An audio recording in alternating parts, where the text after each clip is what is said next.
Hey, what's up, everybody? It is Wednesday, 8 o'clock or thereafter. It is Xbox Nation time. Thank you guys for joining us. We are going to have a fantastic show, and I can promise, like I said earlier when I tweeted out, probably at least 3 Mooch rants. He's feeling it. He's ranty. I was asking Hellhammer, which would we hear today from Mooch? Would we hear nostalgia is a hell of a drug? Are we going to hear some kind of comparison to food? Or are we going to hear it's a you problem? We're going to hear one of those 3 things as well. So there's at least 2 that are going to be said. So that's a given. I mean, the topics are pretty good, so it's going to be interesting to say the least. And let me start that by introducing the man, the myth, the legend, Mooch. What's up, buddy? What's up, buddy? Hey, it's a gaming podcast, so I would like it if we could refrain from talking gaming business or games altogether. Okay, guys? Yeah. We're going to talk about Unity candles, Kumbaya. As long as everybody's having a good time out there, it doesn't matter. It's $1 billion business, but it makes absolutely no difference. So, crap. Yeah, who knows what kind of rants will happen tonight? It could be anything. And I did work on my material. I'm trying to keep pasta out of it. Hey, no, pasta's always good, man. I wouldn't throw the pasta out, man. Maybe the steak. I'll bring the steak back into it. We'll see. Yeah. You know, I grew my armpits just for this show. Nice. Nukem. Hey guys, what's going on? Love it. Yeah. It's the best. Hey, and we got Dealer, who he's postponing some schoolwork to be with us tonight. Nice. What's up, Dealer? Yeah. It's I'm trying to come out of like exhaustion-induced coma here. So what's going on, guys? Welcome to the podcast. Of course, hit that like button before we get going and enjoy the show. Yeah, it's gonna be cool. I got some cool stuff to talk about, and we got the always crazy Hellhammer. What's going on, bro? Oh, not much. Just going over the topics here last minute. Oh, yeah. Interesting. We are going over the topics. They're good topics, aren't they? Yeah, they're pretty good ones in there. Yeah, I would say so. I would 100% agree with that. Also, we've got the man himself, the Canadian mauler, Noof Nukem. Yes. Noof Nukem in the room, ready to rock and roll, kiss my hole. Let's do this. It's Xbox Nation. And it is. And trust me, you know what? It was funny because I added this topic late, which was this Shannon Loftus interview. I don't know if you guys saw it, but it kind of goes in with some of the stuff that I've been complaining about for a while now. And we're going to get into that a little bit as well. But some of the first things I wanted to talk about was RIP. Done. Stick a fork in you. The Kinect officially stopped production. I thought this officially, but it's been gone for a while. Yeah, I thought the Kinect had ended production a long time ago. Surprised that they were still making it. They were talking about, since 2010, did they stop production of the original or the new one or both? I'm kind of curious on that. Probably both. Considering they just kind of threw the thing to the wolves. And I understand that, look, this thing should have never been forced bundled in there. It should have just been an option. I get what they were trying to do, be edgy and have this cool thing in there. But the bottom line is it really hurt them with the public perception and things like that. Today, when you go to GameStop and stuff, when the original Xbox One was coming out, those people would try to talk you out of buying an Xbox One and into a PS4. So that's not that's just fact. And a lot of that. They kind of should have got rid of the Kinect a while ago. I mean, we've been talking about Kinect on and off for seconds a week, just in discussion. Are you using it? Are you not using it? And I mean, the thing about it is, it's like anything else, right? What do they say? You rip a Band-Aid off, rip it fast, right? You do it slow, it hurts more. When they took it out of the box back in, I don't know what it was. I don't know if it was February or June of 14. Yeah. Once they took that out of the box, you knew that its fate was going to end a slow life. It was over. So, I mean, anyways, the whole point of the matter is this. I was using it basically just for facial recognition and slight voice commands, volume up, volume down, et cetera, et cetera. Cortana really looked like it was going to give it a nice B12 shot, a little, resurgence. Yeah, Cortana sucked, though. It got worse. And it's funny because, there's Siri for Apple that's doing well for that company. There's Alexa that's doing great for Google. And Cortana was really supposed to be Microsoft's calling card, and it would have been nice to have that, whether it be off the headset or through the Kinect. And I just think Cortana comes in a distant third, you know, kind of like Zune and Groove. And it's like, you know, it's like those things are both good. Here's the thing. Well, for me, and I asked Hellheimer this the other day. I was like, yo, what's the deal with everybody loving Alexa and everybody loving Siri and all this stuff, but Microsoft does it, and all of a sudden it's like the most terrible thing ever, and everybody hates it. Right. You know what I mean? Like, why is that still a thing? Like, I never understood that. Just because it's Microsoft. That's it. Right. That's really it. Yeah, and that's really unfortunate because I thought that it works good. Now, I didn't use Cortana. I mean, it's not like you still can't use it if you have one or whatever, but I just used the traditional one when you're like, Xbox do this or Xbox do that, because I found that to be much better. Whenever I used Cortana, I'd be like, hey, Cortana, and it would be like, warming up. Pizza delivery, huh? You know what I mean? It was like some kind of weird thing, you know. So yeah, I was not a fan of Cortana per se, but I actually like the original. I like the original idea of it, and I like the idea of some of the game implementations. You guys remember the launch games, right? Like you had options with Kinect. Remember Dead Rising 3? If you were too loud, and your Kinect picked up noise, like the zombies would be attracted to you, and you shook your controller a little bit or whatever, you could shake them off. With Rise, you could do voice commands and control your archers or whatever. I thought those little cool implementations were nice, you know. So, you know, I know everybody's like, yeah, happy or whatever, but for me, it's just like, I mean, Kinect technically died years ago when they stopped making games for it, but as an option, I would have liked it to still continue. Crap, do you remember when Bluetooth phones were just kind of being implemented into cars? And I don't know if you guys remember this. It was a while ago. I don't have the year on it. I think it was over a decade ago. It just wasn't working. Like your phone would connect and then it would disconnect. And then it would kind of connect. You'd be in the middle of a call. Things were like really unclear in the car, this and that. And I remember saying, F this. You know what I mean? Like I'm just going to use speakerphone on my phone. And then, like, you know, it was just 1 year where the technology perfected. And now everybody, I mean, not only that, I mean, some of my cars have like CarPlay, which is the Apple Play through the car, but if not, it has the Bluetooth sync, which is amazing. Your calls come through, your music plays through it wirelessly. It's beautiful, and it works seamlessly. But it took a while to get there. So I thought when Kinect came out and everybody was down on it, I'm like, well, give it time. I understand day one out of the box, it's not great. The problem is that the companies have to stick with the product. And in this case, Microsoft, or, you know, Phil, really, I'd say, because when Phil took over, he didn't envision it. He pulled it. And when he pulled it out of the box, that's, you know, cutting off the life support.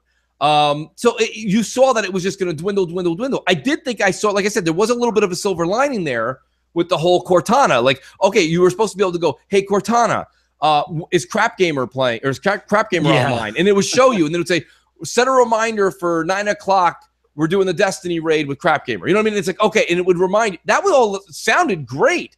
And with things like Alexa and Siri and all these other things happening, there was a little bit of life there. But then the update never came.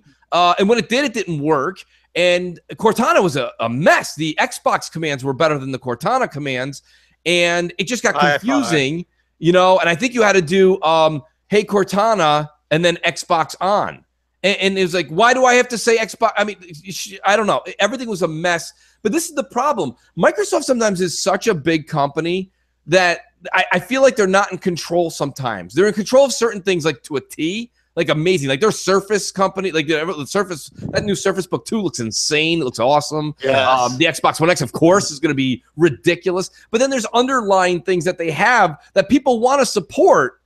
And they don't pay enough attention to it, and that's where they lose some people. And Kinect was a victim of it. Yeah, I agree. Anybody else have any thoughts on Kinect? Yeah, totally. As a fan of the Kinect, I do want to weigh in on it. And here's the thing, right? The biggest problem right out of the gate, and this goes back to last gen too with the Kinect, was that it never had that killer app. It never had that game that defined it. That basically they showed off, and people said, "Yeah, I need to have the device for that particular game," a game that basically hit all the bases and knocked it out of the park. Microsoft, you know, the Kinect right from the get-go, especially when they brought it out for the Xbox, I mean, historians don't have a good track record of selling, especially separately. So they wanted to put it in the, they just couldn't, but you had to kind of adapt it and that sort of stuff. That good stuff, Noof. I'm sure the stuff that that we could hear sounded really good. I'm sure the stuff that we couldn't hear was even better. We do have to pacify those 7 people that are very disappointed by this news and let you know that GameStop has enough used Kinects in the stock rooms to fuel your Kinect needs for the next 7 decades. So enjoy. Hey, there was a good Kinect game called Fru that came out that was actually kind of cool, and then like Fruit Ninja and Dance Central and stuff like that. Well, I mean, obviously the final nail in the coffin for the Kinect was when the S didn't even include a port. You had to have all kinds of adapters and all kinds of other crap to even get it to work. Final nail for the Kinect was already in the fucking coffin when it launched. Oh, well, yeah. But the people, final it's sad that Matrick and them didn't realize that, just much like the Wii, it was a gimmick, and it might have initially sold back in the day, but of course, unlike what Reggie Fils-Aimé does not want to admit, it was lightning in a bottle and never happened like that again. That's right. Yeah. Kinect all the writing was on the wall, but they decided to do it anyway. They paid the price, they got curb stomped, and now they're moving forward. That's great. Yeah, it would have been really much better. Yeah. They didn't want to lose out on any money that could have been on the table with the motion controls, because we were still coming out of that motion control part of the generation where Nintendo saw some massive success and they carried it over with the Wii U. And I think Microsoft also wanted to make sure that option was still on the table, but it was short-lived, not long after the Kinect failure. And I think sales probably because of that, you know.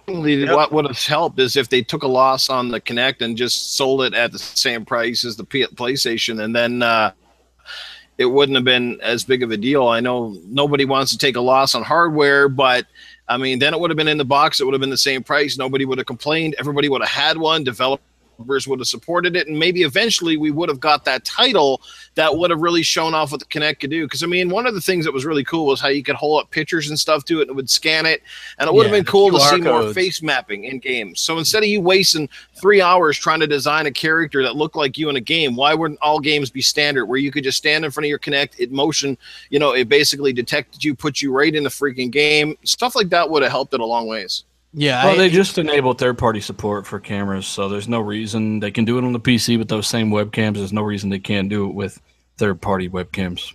Yep. Right. But yeah, good point, Matt. Kinect died when people thought Xbox was spying on you. Yeah, they were really interested in spying on what us gamers were doing, right? I mean, they didn't really think that. They just rode that negativity up to 100,000 subscribers. So, I'm glad. No, I'm glad Dealer said that, and I'm glad he said it. And I didn't want to lead off with that, but because I said that a couple of times on Twitter today, and they're like, "Mooch, had nothing to do with the media." Okay, just a bad idea, bad time. I'm like, what?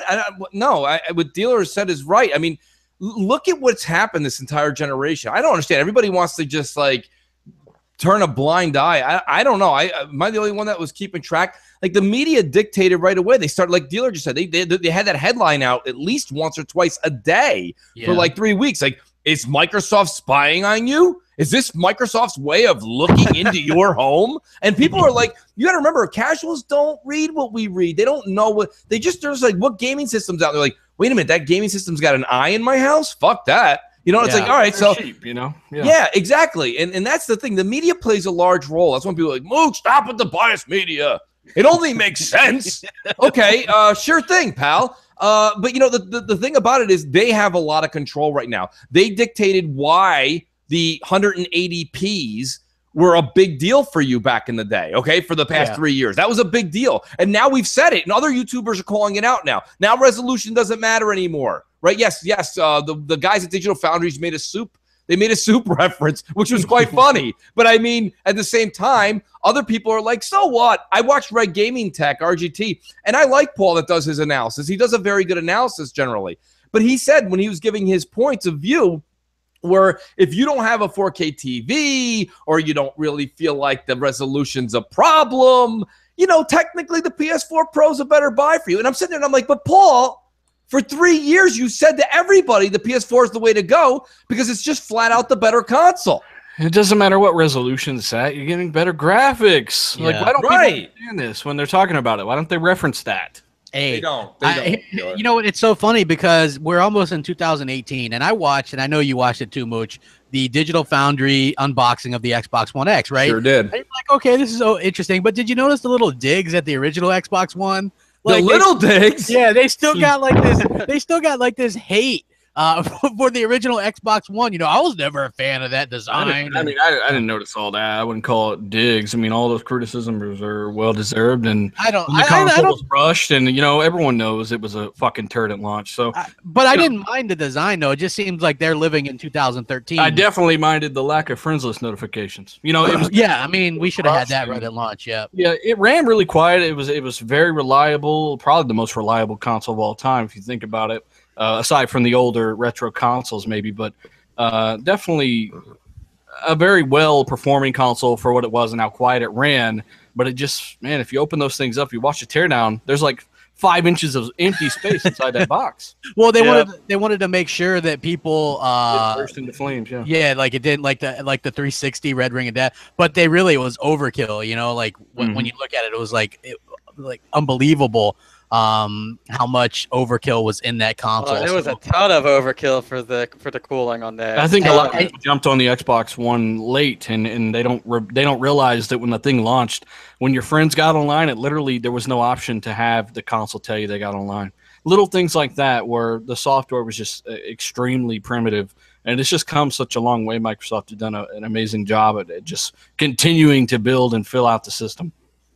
Yeah, I agree. You know what? Like, to me, maybe it seems like that because we're just so used to like the Discord and the hate for the Xbox One from them. I don't know, but to me, they were like I didn't really hate the design of it, but they just were really kind of going in on it, like the whole verticality stuff, and it's the what do they call it, set top box or whatever. Like, I don't know, like set top box. Yeah, like that to me is a little diggy there, but they didn't like it because it couldn't stand up on one leg. I don't know. Yeah. Like the things. Listen, I understand where dealers come from saying that their comments aren't necessarily the technical comments that they made. Dealer, I agree with you. Those are just.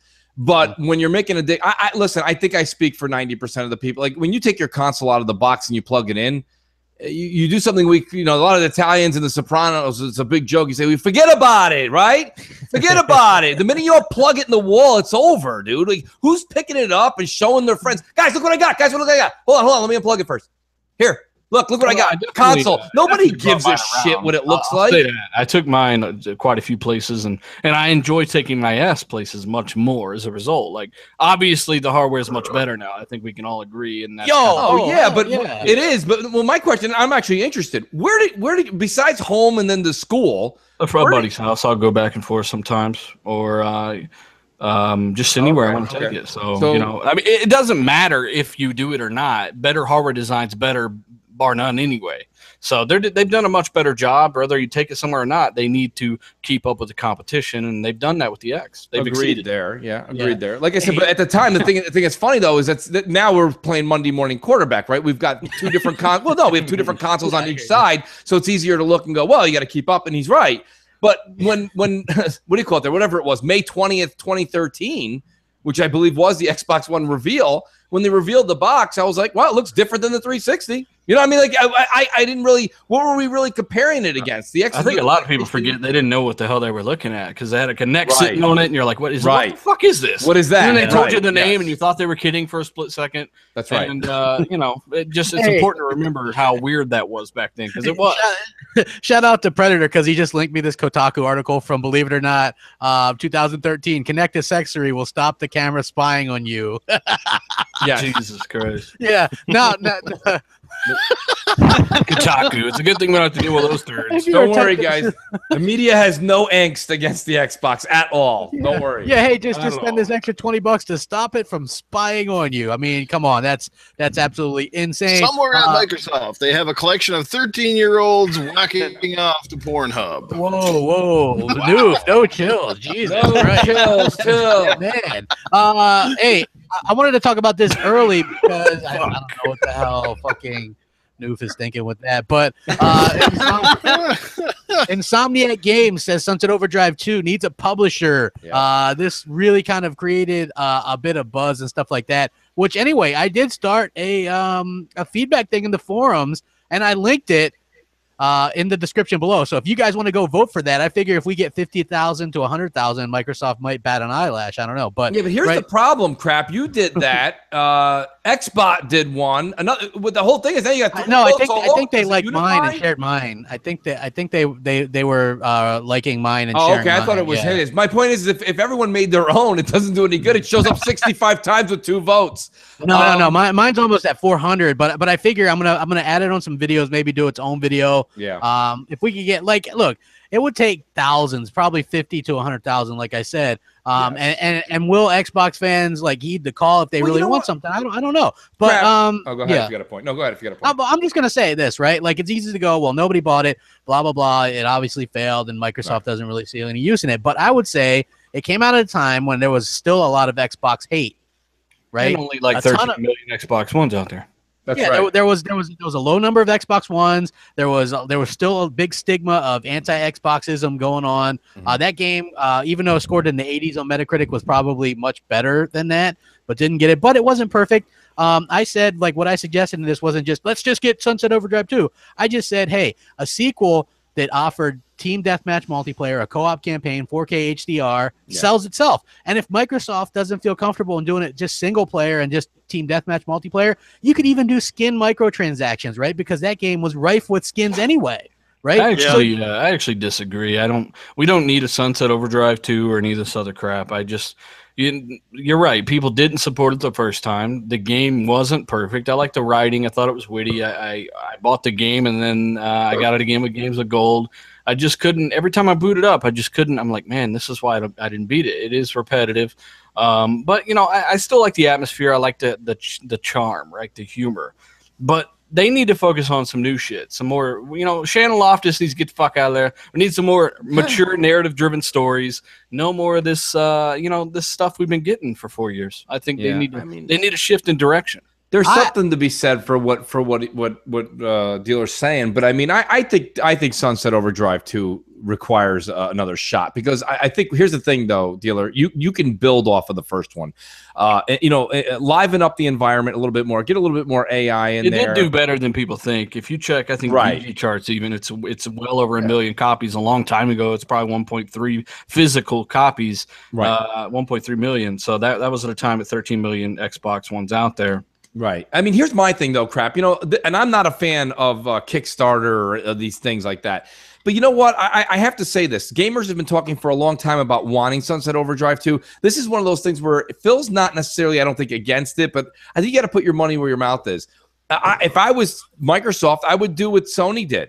I would get on stage with Ted Price and be like, we pulled Ted Price off the streets of California. We pulled him off the streets and we said, will you make us this game? We'll do it. And we just do a Kickstarter and put $5 in, everybody, $10 in.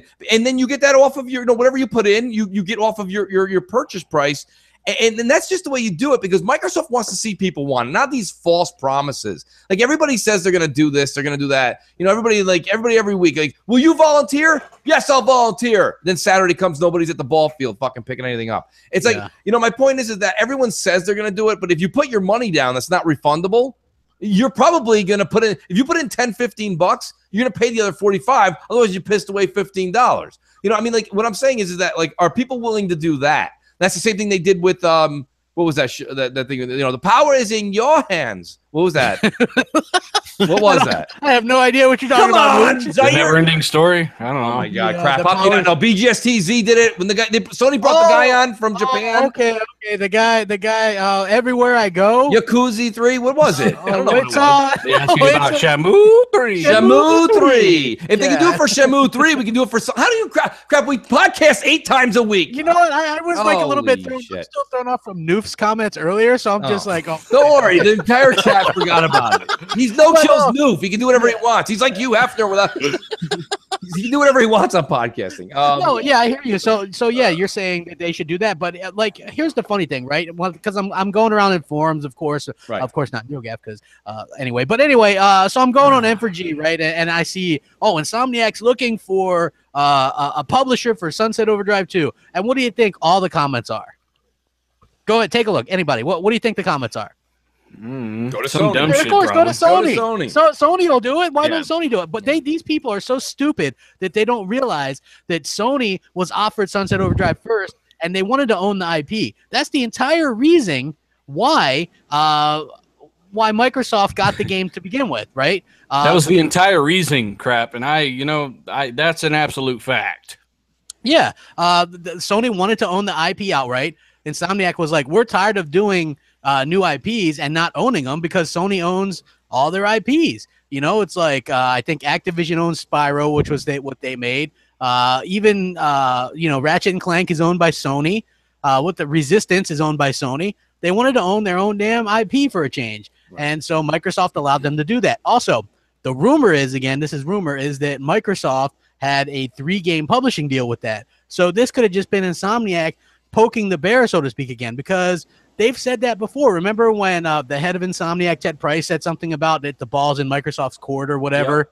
Yep. That was really just to poke the bear. Sony's not going to rush. What are they suddenly going to say? Okay, let's go ahead and this game failed on Xbox. Let's go ahead and publish the sequel, which is probably a pretty expensive game, and get that on PS4 and still not own the IP. I doubt that they do that because there would be nothing if they, you know what I mean? There would be nothing stopping it from being on Xbox as well. So I don't really see that happening. You know what I mean? Right. As far as I could tell. Anyway, so like people that were jumping on that whole, well, Microsoft's going to do this or Microsoft's going to do that. Absolutely not true. Microsoft could still pay for this. I still want to see it regardless of what anybody else. I like that game. I played through it. I got it launch day. Beat it really early on. I thought it was a really fun game, a good mixture of kind of Jet Grind Radio and some other games as well. It was a good game. I think the writing was great. I think the caricature design, the art design was stellar. I think the environment, as beautiful as the environment was, it was empty. I know when a lot going on. Yeah, when you stood still, the enemies like came out of nowhere. But like if you're just traveling fast, like there was nothing below you. It was just an empty city. Like it needs more interaction, and they can do that now. Now they can build on. That's what I'm trying to say. They already have the template. Sunset Overdrive 2, and I think we use this example all the time. Uncharted 1, I liked Uncharted 1, but Uncharted 2 was head over heels better than 1. Head over heels better than 1. I think if any game in the early Xbox One life cycle deserves another shot, it's right. Well, I would actually myself, and I don't get me wrong, I respect that opinion. I really do because I think he's got a point. That was a beautiful game, but I would actually vote for Sunset Overdrive over Rise. That's me. That's a me thing. I think that Sunset Overdrive has Insomniac is extremely talented. They're colorful not only with their pen but with their language. And I think that they have one hell of an artistic team. I would like to see what they could do with a higher install base and a little bit more time and actually a little bit more money. But that's me. You know what I mean? Here you go. What do you in a few months, dealer? Okay, everybody in the world is going to be like, come on, go buy Spider-Man. Buy Spider-Man. I'm kind of wondering why somebody hasn't swooped them up, man. They're still independent. And Microsoft could just purchase them or something. The reason I can tell you why they don't want to be swooped up. Well, because they need to be. Well, they need some more money. That's they don't want. They never have enough money. They end up making fuse. That was the thing. That was the thing that's their. Well, no, now they're making Spider-Man. I mean, they're getting paid. I mean, like, trust me. The thing about it is that like the reason that this whole thing is what it is because literally Microsoft probably wanted to buy the IP and buy them, and they were like, no, we want to own the IP and the whole nine, and this and that, that's they just wanted their independence from Sony. They finally broke away, got that, and they're not going to go back, I don't think. Yeah. Sometimes I wonder with this game if it might have been better as perhaps even a more linear experience as opposed to the open world format that it was trying to go for. Like, it feels like they couldn't figure out who they wanted to market this game to, because it was kind of like you said, a knockoff of GTA combined with Jet Set Radio combined with different types of games. And like I said, it was a ton of fun. It was critical. Were actually favorable for this game. A lot of people were picking it as their game of the year when it came out. But I mean, it also came out at a relatively early time in the Xbox One life cycle as well, and it didn't get a lot of fanfare. It didn't get a whole lot of marketing beyond its initial launch. And so, I mean, I would love to see a sequel. I think it deserves a sequel because it is such a great game. But, somebody needs to jump on the bandwagon and pick it up. And even if that success means being multi-plat, then so be it, because you'd hate to see a really good title just kind of go to waste because, because of these kind of logistics or whatever. So, Yeah, let's hope something happens with this game, because I really enjoyed it. I thought it was a ton of fun. It had some really interesting art style, and Insomniac is a very talented developer. The play control was pretty well spot on, and just like I said, I wonder if it would be better if it was more linear. And as well, they didn't really promote the multiplayer aspect of that game, because I never saw any of my friends playing the multiplayer ever. I saw some people playing multiplayer, but since it wasn't a competitive multiplayer, a lot of people just kind of skipped it. You know what I mean? It wasn't something that, TLR9 says, would you rather have Rise 2 or Sunset Overdrive 2? Rise. Rise. I'd rather have Sunset. Sunset. Yeah, I mean, Rise needs a lot more work, I think. Well, here's the thing with by far a better story, though. The story was really cool. Yeah, Rise had a really good story. I enjoyed that. Actually, Rise had a good co-op, like horde mode type thing, where you could buy the skins and stuff. Like I liked Rise a lot too. It was super short. Rise could easily be turned into like Microsoft's RPG. Mm-hmm. Or maybe some better character movement, a little more physics behind it. What they need to do is give him customization. Give the character a kid that he has to cater around, and then call it Rise. And you can shoot a deer with a bow. Yeah, you know what I mean. And because he's not angry anymore, so he's just doing other things. But I would actually have a beard, a ghost beard. He does need a beard, and I would actually like to see both of those come back. But unfortunately, we have Shannon Loftus. Doesn't really leave us much hope in terms of single player games. No. She says single player games are not dead, but the economics are complicated. I don't think there's ever going to be a time when single player games when there's not single player games. Here's what she said.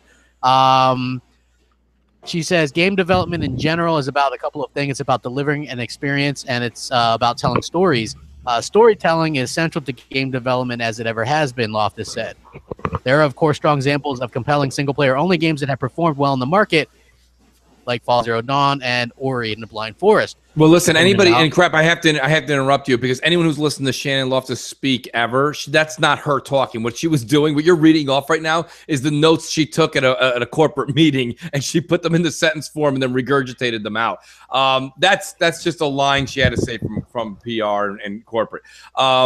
Realistically, Microsoft has the multiplayer market down, right? They have Halo, they have Gears. It wouldn't surprise me if they try and scoop up the COD deal back again once it's out of Sony's hands. When all that kind of stuff all comes to fruition, you look at it, I think it's very safe to take a Sunset Overdrive or a Rise, do something with them again. Now they're household names. I've been saying this for a long time. Sunset Overdrive is not the risk it used to be. People know what it is. Even if they didn't play it, they go, well, I never played it, but I know what it is. But Sunset Overdrive, when it came out October, whatever it was, 2014, nobody knew what the F it was. And what is this thing? It's a colorful thing you jump around. The other thing is that, you see like Fortnite stealing the ideas of PUBG, right? Yeah. Whether it's righteous or not, that's a different subject. What I'm saying is I see Sunset Overdrive and I think of almost like a Splatoon, right? You can make something where it's, American Gladiators 5v5 with all your traps, but you have to like occupy so much space. Why can't you, if Splatoon's this big hit, now, I know you're probably going, where are you tying this? But all the colors and the craziness and the different guns, to be able to do something where you conquer the land more on each side of this big world that Insomniac can create, I think you have a stellar concept in a multiplayer that way, doing a 5v5 with the way that like Splatoon works. And then you have a great story in writing in Insomniac with the single player. And the single player should be the star of the show in that case. Multiplayer, not tacked on, but it's always going to be a second fiddle in the Sunset Overdrive world. And I think the same thing goes for Rise. Because if you're going to listen to what Dealer's saying and agree with them, Dealer's right. The Rise story was very good. So even if Rise gets a stellar multiplayer, it's the single player that has to steal the show. So Shannon has to understand that whatever they do in their portfolio next needs to focus on the single player. They do need a single player game that's stellar. What she needs to realize is that Microsoft needs something a little more than extra profits right now. They need that consumer goodwill, yes, boost their cool factor, and they're starting that with the X and their commercials. But they need to do this through compelling story games that very well can be successful. And they don't make as much money as they want to make off of them. That's why they tell you they're not successful or profitable. Same thing with Dead Space 2, even though that's been proven to make them almost double what they spent on it. It wasn't enough, even at 4 million copies, because they're greedy. So Shannon is kind of like the Reggie Fils-Aimé of Microsoft, where people are like, hey, We want some real story, narrative-driven games, Uncharted, Last of Us, etc. You know, things like that. Adult stuff. We want a little bit of shift here. Right. We got Gears, we got Forza, we got Halo. We've always had that stuff since last generation. We need something extra. And she's like, well, we do have story games. It's Ori. And I'm like, people cried with Ori when they saw this before, right? Like, I cannot take her seriously when she's in Reggie Fils-Aimé mode. She's unable to admit the faults of the company and how they can improve. And I say this because I'm super hardcore Xbox guy. Like, I just prefer the platform. So I want better experiences, and I need to make that known so they can change it. If you don't change it, you don't say something, then, you know, think about how much you're really helping the company. Yeah. Hey, I agree 100%. Just to cover overall what she was saying, she says overall, the call for high quality experiences can result in a big production budget. The suggestion is that some publishers might be understandably spooked putting so much money into a project when their return is not as much a sure thing as it could be for a product with more potential revenue streams, basically meaning games as a service. She says, I don't think that it's dead per se, about the market for exclusively single-player games. I do think economics of taking a single-player game and telling a very high-fidelity, multi-hour story get a little more complicated. Gamers want higher fidelity, and they want higher resolution graphics. Walt has said Microsoft's Netflix-style Xbox Game Pass, which costs $10 a month, is one method by which Microsoft can help fund single-player only games. Game Pass gives us the opportunity to potentially fund games like that, she said. She goes, I do think the economic quality product, bro. If they make a quality, and this is, I'm sorry, I don't mean to be a fucking asshole here, but this is something that just gets on my nerves because people don't understand that quality brings good reviews. Good reviews bring more sales. And this is mostly indicative of what you see in the industry. So just take your time, stop forcing a deadline, take a risk for once in 10 years, Microsoft, take a real risk. Say, get some new blood in there, and let people just spend 3-4 years creating something. And, of course, a Western studio, because you can't trust fucking people like Platinum Games. You know, they'll do whatever. You know, they're all the way across the ocean. Nobody gives a fuck, right? They just do whatever they want. You know, nobody checks in. So just take a little risk and let a team create something they're passionate about that has a real story and great acting and a good budget and see what happens. That's the only way new mega franchises are born. Yeah. I 100% agree. I haven't really been a fan of her. She's been kind of the bane of my Batman for a while. Yeah. Just because, you know, to me, it's like they don't understand that there's a medium that you can find here. Just because something's single player, you can have DLC on it, you can have other things. But like Dealer was saying, also need that goodwill, because right now everybody thinks, and the way that she make this sounding, that Microsoft is done with play single player games, right? The only thing that they're really interested in is the multiplayer stuff, and, you know, stuff that that stuff like Gears and Halo will have campaigns also, but no more single player stuff. Like, what about an RPG and stuff, which is a glaring need that they have in their portfolio. I just don't have a lot of faith in her, in what her job is, because if you think about it, she was working for where they found her, and somebody pointed this out to me. If you go back and look at some of the earlier like the 2010 reveal of Kinect, she was one of the people doing Kinect Adventures on stage. She worked for that studio that developed that, and now, like, her whole thing was dealing with Kinect, and now she actually is the head of the people. If you know, she basically has, you know, her last shot, as far as I'm concerned as a consumer, is E3 this upcoming year. If we don't see anything in the works, because think about it, guys, you can't just turn around and keep saying, well, maybe they got something up their sleeve. There's nothing up your sleeve. It takes 3-4 years to make a game. So, you know, if another E3 comes and we don't see anything coming from a first-party studio that looks like it's a legit, like, adult game, like, you know what I mean? And not these, like, you know, like these corny, like, kid games. Like, you gotta, then you have to question that, why is this girl in the seat, or why is this guy in the seat? Right? The literal seat, man. When she was on that couch at Gamescom, said, we have a big surprise, Disneyland and Zoo Tycoon in 4K. Right. Woo, That's 4K, right. guys. I mean, You better tease us with something at E3, man. I ain't taking her out to dinner and buying her flowers if she don't at least pull down my zipper. So let's get this stuff done. Oh, no, chill. We're going to have to start putting Noof in that Hannibal Lecter type thing. So he's like, Fava bean. Yeah, I mean, seriously, though, like, if someone could sit on a couch and just smile while they're announcing 4K Disney and Zoo Tycoon is a big surprise at Gamescom. Yeah. Yeah, get the fuck out of here. Hey, you're not getting that game. $30. $30. Come on. I wouldn't get it if they pay me $30. That's great. Hey, I hear you. Although I had all those games on, I had them on 360. Man, you're just itching to buy those back and play through them without the Kinect. You can't possibly fall out the window without the Kinect. We do need to mention though that they do have a lot of stuff in the works. I keep hearing people that are just people that want to be down on Microsoft, but they make excuses, right? Same people that are okay with Sony fanboys being trolls, but not Xbox guys, right? They always want a reason to not give Microsoft a break or not give them the benefit of the doubt. They do have things in development, and Phil's confirmed that. We'll see more. Yeah. But of course, it's always hard when you have to wait. So for now, just like the PlayStation guys, for the rest of the year, you're gonna be playing multiplats, and that's where the X comes in for sure. Oh hell yeah! Hey, we got almost 800 watching. Hit the like button. Let's do it. Hey, I didn't fall for a gimmick. PSVR is nice. Ask Noof Nukem. Noof, isn't PSVR cool? That's right. Got 2 virtual thumbs way up there, bro. Exactly. Yeah, now him and Crapgamer can both be like, whoa! Hey, I tell you this much though. Noof told me Crap was right, and that's fine. Like, and again, I told everybody, I'm like, that's look, probably the first time you ever heard that before. no, it's not. I have my own shirt that says Crap was right. They can buy it. It's in the description. Nukem has one. That's a shirt that says Crap was right. So yeah, there. Yeah, but it is cool. It's a cool experience. Wouldn't you say so, Noof? I wasn't lying, was I?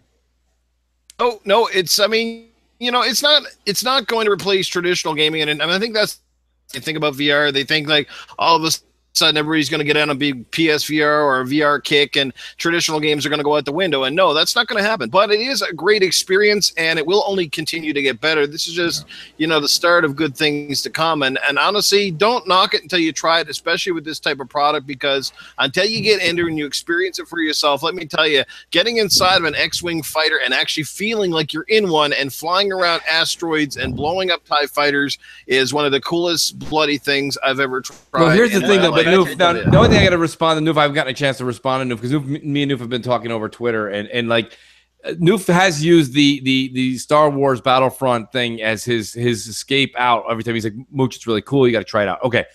Beyond that, okay, it's there's really not much that's great. And the other problem besides that is, you guys got to be careful when you're saying don't knock it unless you try it. That's a $400 knock you guys are talking about, okay? Yeah. Don't knock it unless you try it. When it was in an arcade, it was $1.25. This is a lot more, and people are not going to just go, you know what? Maybe Crap and Noof are onto something. I'm going to go blow $400 tomorrow and try this fucker out. That's not going to happen. And the thing about it is, I have it, and it's not even the fact that I'm going to knock the games, because if you guys like the games, that's not for me to say that you don't like them. That's fine. Yeah. But what I'm telling you is, I don't like the apparatus. I don't like I have to get the chair out. Right. I don't like I have to go get that stupid piece of crap camera that they give you and bring that thing to the forefront of my entertainment center. I don't like that I have to hook my PS4 back into my processing unit and then out to my television. Just buy the newer VR version, and that way you can don't knock it till you try it. Spend $900. Okay, no problem, Crap. Well, yeah, and that's what I said. Like, it's not there yet. This is a start, and it has flaws, and that's one of the biggest things that I don't like is that 500 cords you got to hook up to the bloody system. It's atrocious, and it's time consuming, and it's confusing for a lot of different people, and that sort of stuff. And plus, the lenses inside, I mean, there is some blurring and stuff like that, but for the most part, like I said, it's a ton of fun, and it's a great way to jump onto that technology now. Well, it's just not there. It's going to get better. Isn't there yet. The tech but Hellhammer, you had that whoa moment just like Noof did, just like I did. So I mean, it is. Yeah, it's like, look, I think the whole thing is cool. Like, I've always thought VR was kind of interesting, or whatever the case may be, but the tech still isn't there. Look, companies have been trying to push VR tech since the early '90s. I get it, but Sony did announce 60 more games coming to it and stuff like that. I like it. I just thought it was interesting that Noof liked it. It's virtual ping pong crap and virtual sweep the leg and virtual mop the floor. It's basically the Danielson version of Karate Kid, and you got to show up every Saturday to do a different chore. Like the London Heights. Okay, play that London Heights on VR Worlds and tell me if that's not where, like, when they take the time and they do it right, that's a great sign of where, like, games with narrative and stuff could take you. And it's only a very small taster, but when you play the London Heist, you really get a sense, okay, now I'm not just sitting back as an observer and playing the game. I'm literally now game, you know? Yeah. And I'll tell you what, I was talking to Noof pre-show, and he played that VR Worlds game, you know, the one in the Mechs Hellhammer that you loved. Hellhammer that one was awesome. Hellhammer played that and would not leave. He was playing it and playing it. He had a really good time. But I want to move on from the Kinect stuff because I do want to say somebody or the VR stuff. Somebody just tweeted me this, that now Call of Duty World War II shows up under the 4K, under the enhanced list for Xbox One X. So that's nice of them to throw us a bone a week and a half before launch. But, you know, before the game comes out, it is weird. But I do want to say that Aaron Greenberg did come out and he said that there are over 150 Xbox One X enhanced. And when somebody asked him about the Call of Duty thing, he kind of did like a little Bob's Your Uncle deal, right? Where he's like, you know, there's games that are enhanced, but it's up to publishers to really publicize when they want to what those enhancements are. You know, so that was a direct response to someone mentioning. Like, I don't know, but these waffles are great. Yeah, yeah. I mean, that's gonna be great because we've heard this multiple times. Because people still ask me, like, they're like, "Crap, Destiny 2's been out for a while now. The X is coming out in 13 days.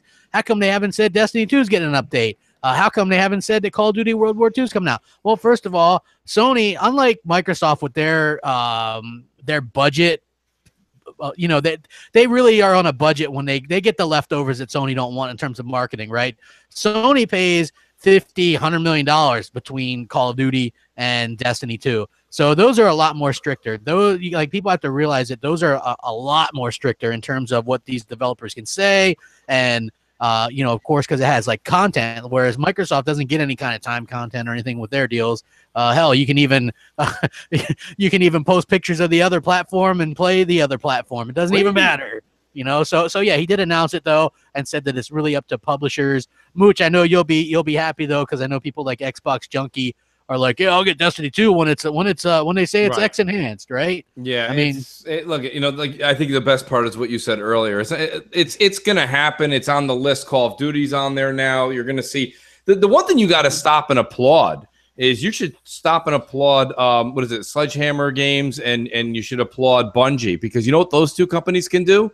They respect and honor a contract. You know, people don't like to hear that. You guys got to stop with this gamers are games and games are gamers. It's a business, and that's how businesses run. I've been saying this. You know, people are like, you know, me and Junkie a lot of respect for Junkie. Great guy, by the way. If you aren't following him, you should follow him on Twitter. But, you know, the one thing I said to him was, I said, listen, it's a business. They're not allowed to talk about it, okay? They're not allowed to talk about it. That means that they're not going to tweet out their favorite picture of their favorite Xbox version of the disc and be like, I can't wait to play this bad boy when I get home. Oops, I mean Sony's version. You know, it's a business. And I really respect Bungie, and actually I respect Sledgehammer Games for respecting their contract that they're getting paid for.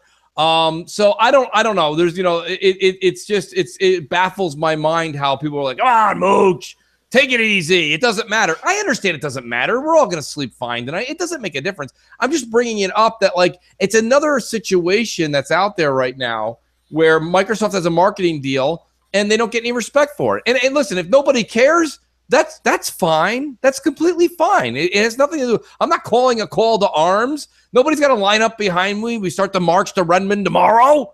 No, we're not going to march to Redmond, everybody. Take it easy. We could. We could. Let's go. Somebody better include lunch. But, you know, I think that they'll probably give us lunch, right? We'll have that. I think it's very, very, I don't know what the word I'm looking for here is. It's just, it's an unprofessional thing to do.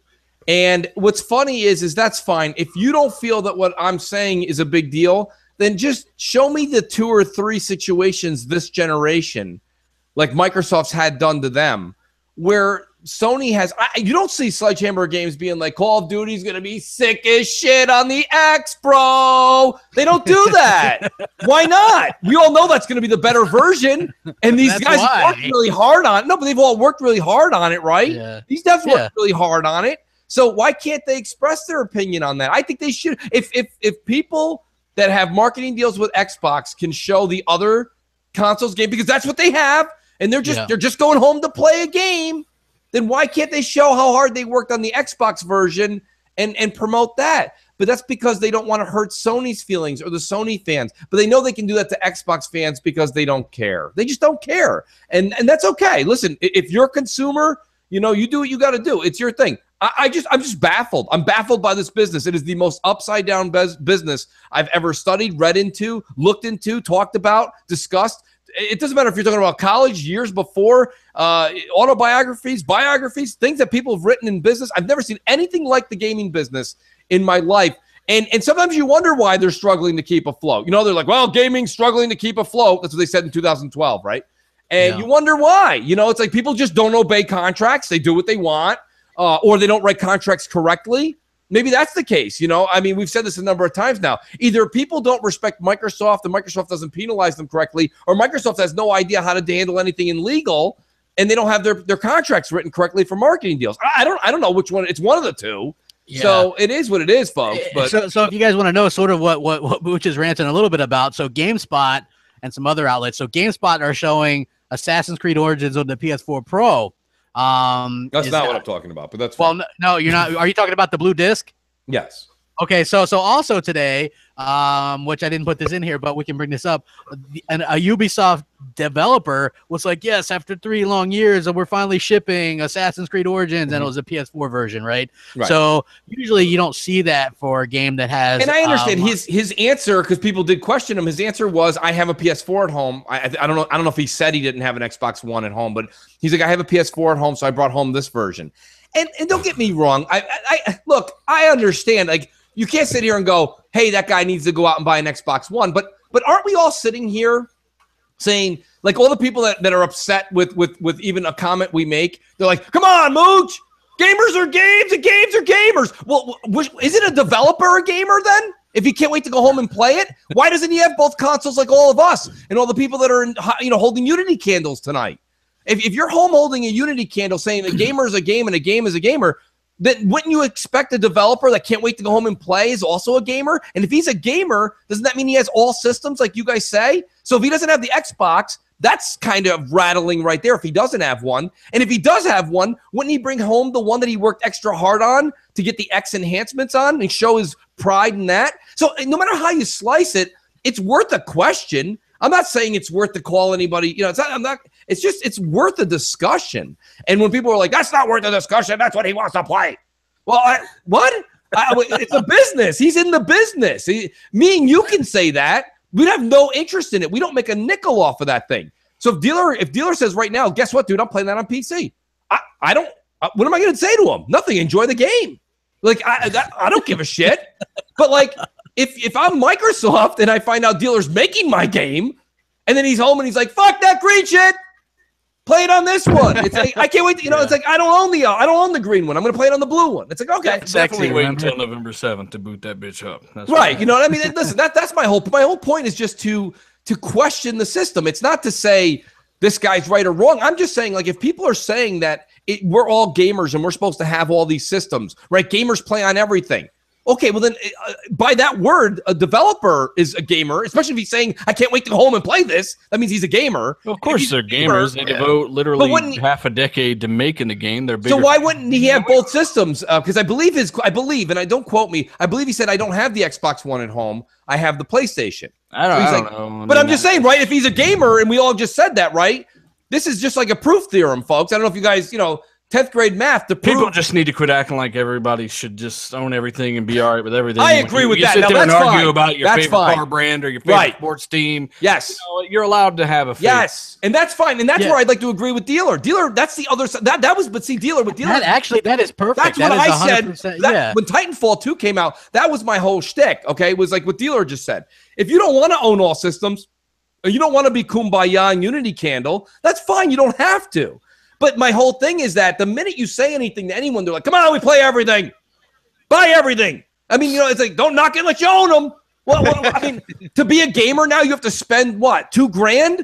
And then another $1,500 on a PC. Like, what are we supposed to? Where does it end? So, I mean, my whole thing is that I'm just saying this. I've been trying to understand for the past year to get in line and say, okay, I have a PS4, I have an Xbox One. I buy my PS4 games, the ones I like, and I play them, and my Xbox One. Well, wouldn't a developer who's a gamer have an Xbox One? And wouldn't he, if he's saying I'm so proud in it, the company that paid you for the marketing, and it is money that filtrates through the office to pay your salary, wouldn't that be the one that you would take home? Because that's also the one that has HDR, and it's the one that's enhanced, and it's the one that's the 4K edition, the true 4K. Like, you worked harder on that one. I don't understand. Like, that's where my questioning comes from. And if no one understands that and they can't understand my question, then don't follow me on Twitter. Like, I have to ask the question because it poisons the question. You know what? You also think that with these guys, I mean, especially in the market that they're in and all the stuff that has transpired over the last few months with, the green disc, blah, blah, blah, you'd almost think that someone in their department, someone that's ahead of customer and consumer relations or the marketing or whatever, because every company has them, would probably have said or sent out memos to their staff like, guys, if you're going to go home, use a promo picture of the game, like, a poster, if you don't have the copy of the platform that's paying the money to promote it. You know what I mean? Like, it just kind of seems like logical sense, but yet it's almost like they fuel the fire. And I know it might be unintentional or unintentional, but like, it just still sends the wrong message. Well, how about this, Noof? Let me ask you a question. And it's kind of rhetorical, so this is not just at Noof. But Noof, answer me this. What developer that's been marketed by Sony does this? Who else has done this?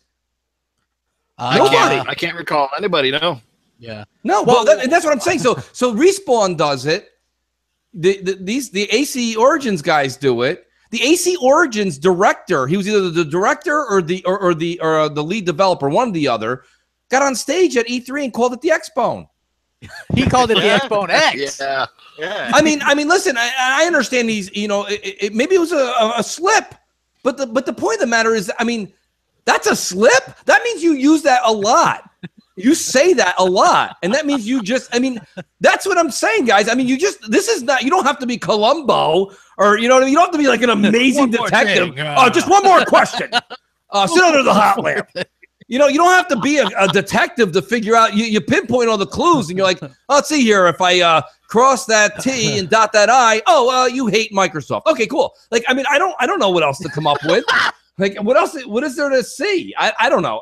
So if you guys, I'm just hoping, do you guys see what I'm saying? Or hey, no, I see what you're saying, and I'm kind of fed up with it too, in terms of like these developers that get bias / favoritism. I'd say more favoritism, but it is a little bit weird. And the whole game spot thing, like they're showing a PS4 footage of Assassin's Creed Origin, despite that it having the marketing rights with Microsoft. That is annoying as hell. I admit that. Plus, what we saw earlier in the generation too, before the PS4 even had a big lead or anything, right at the launch, they were showcasing, even though Microsoft had marketing rights with Call of Duty Ghosts, they were showcasing PS4 version. Yep. Right? Yeah. Like, the Shadow of War, that is marketed heavily by Microsoft, and more places reviewed the PS4 version. Like, I don't understand that either. Like, that it's so weird to me, because you'll never see it might even be that way for The Witcher 3. Yeah. Like, The Witcher 3 had a marketing deal with Microsoft. The developers talked trash on the Xbox One and then sent out review copies of PS4. Completely understand. And if people are wondering if it's wrong, let me put it in perspective. Imagine if Pepsi goes out and spends $100 million to Microsoft for whatever reason, right? And then all of a sudden Aaron Greenberg goes home, he's excited about something, then he posts up a picture with him sucking back a Coke. It's not going to look good. Yeah. Like, we've talked about this before. Remember, Mooch? Like, you don't see the guy from McDonald's going in there and going, hey, man, how about that Burger King sandwich? I don't know. Yeah, it Whopper. How about that Whopper, huh? Yeah, I don't know, man.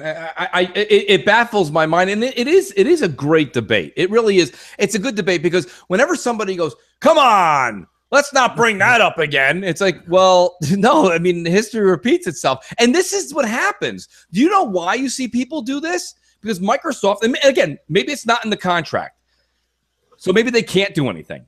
But like Microsoft not doing anything to Respawn and it had no ill effect on the contract, then guess what? Then listen, I got news for you. The next contract that Microsoft gives millions of dollars to on a marketing deal, they're going to promote the other brand.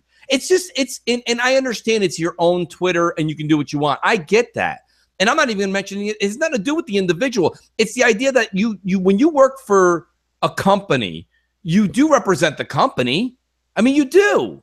Yeah. So, I mean, you can't be like, this Twitter is my own. Okay, well, it is.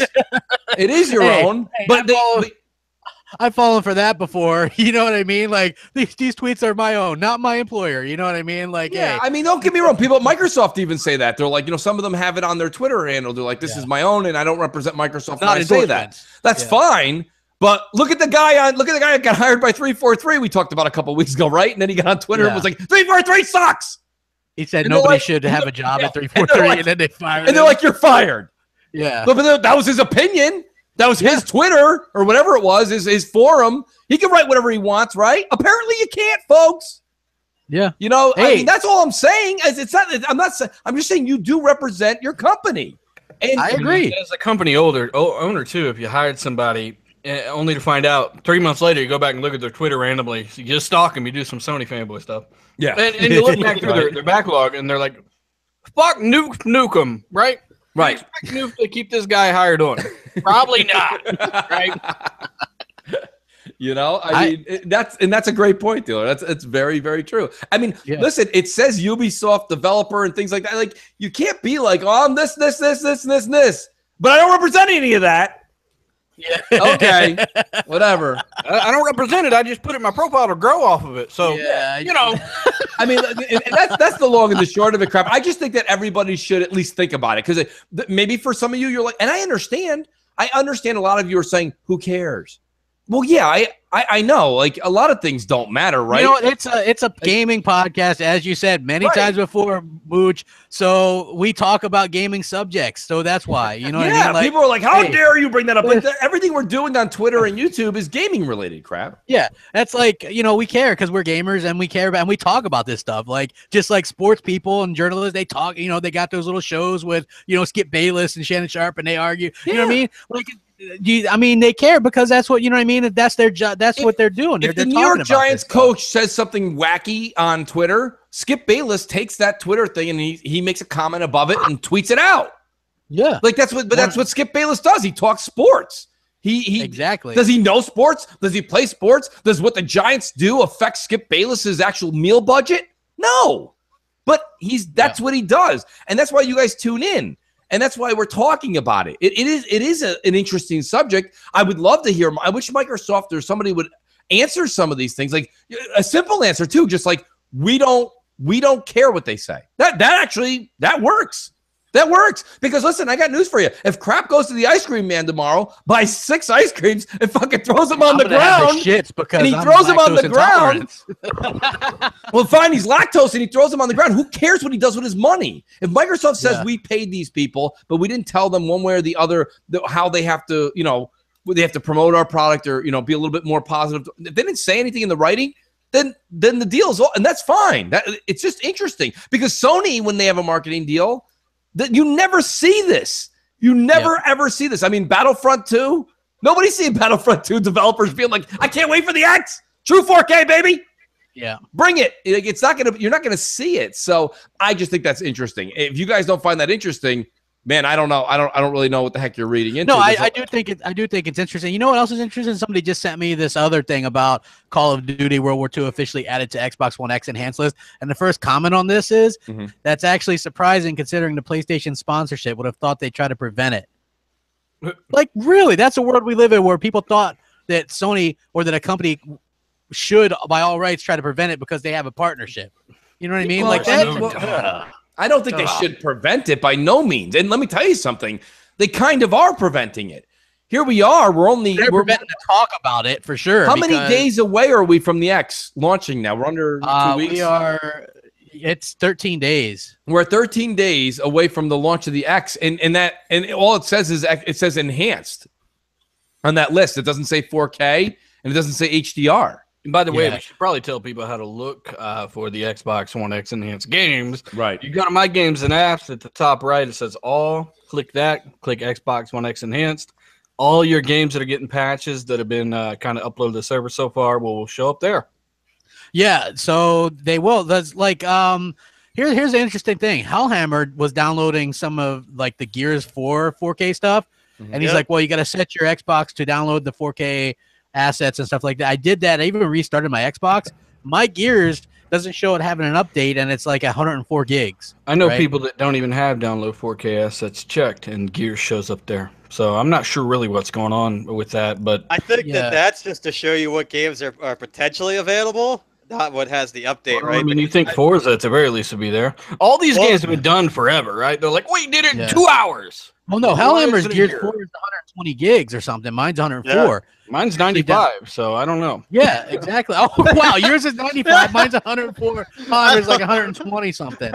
So that's great. You must have got the Spanish voiceover pack. I didn't. Yeah, Hellhammer's got like the super duper pack or something. I don't know, but I hope they hurry up and do this. This is a little bit of a thing because maybe we're all wondering, when are we getting these 4K updates? Wouldn't it suck if the games we really want to play, Assassin's Creed, even Forza, all these other games, aren't ready on the 7th? What a major blow that would be. Look, this would even suck even if it was the case of, hey, that it's not ready on the 7th. It's just it's ready directly on the 7th, right? Because, I mean, these are massive downloads. Then there's no point in doing the check 4K assets box, right? I was told that Assassin's Creed wouldn't be ready until late November, but then on their website, it says early November. Then I've heard Ashroff, the lead designer on the game, say November 7th.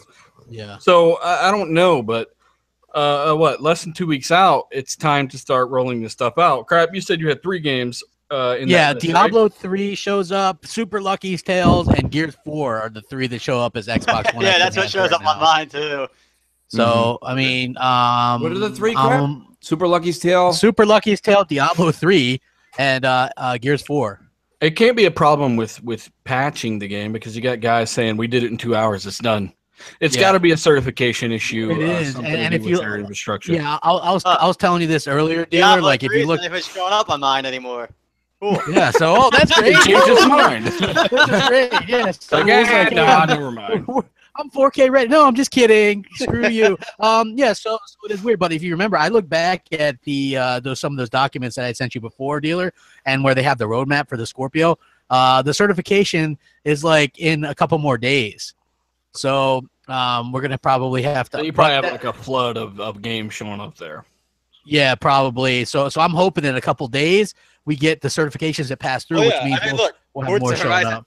Forza Horizon 3 isn't showing up. Forza 7 isn't. I mean, well, you know what's funny when you see, you know what though, Hellhammer, the fact that you're seeing Forza Horizon 3 and things like that not showing up, that to me is actually a good sign. You're probably going, how the hell do you figure that out?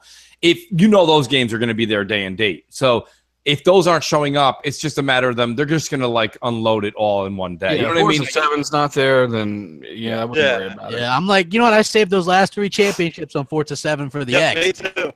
Yeah, Hellhammer, you're botting a little bit. Yeah, so look, get it done, get this stuff ready to go. Like to me, Mooch, I hate to rant because I like what Microsoft is doing, but damn, this Xbox One X and all this stuff should have been out 2 weeks ago.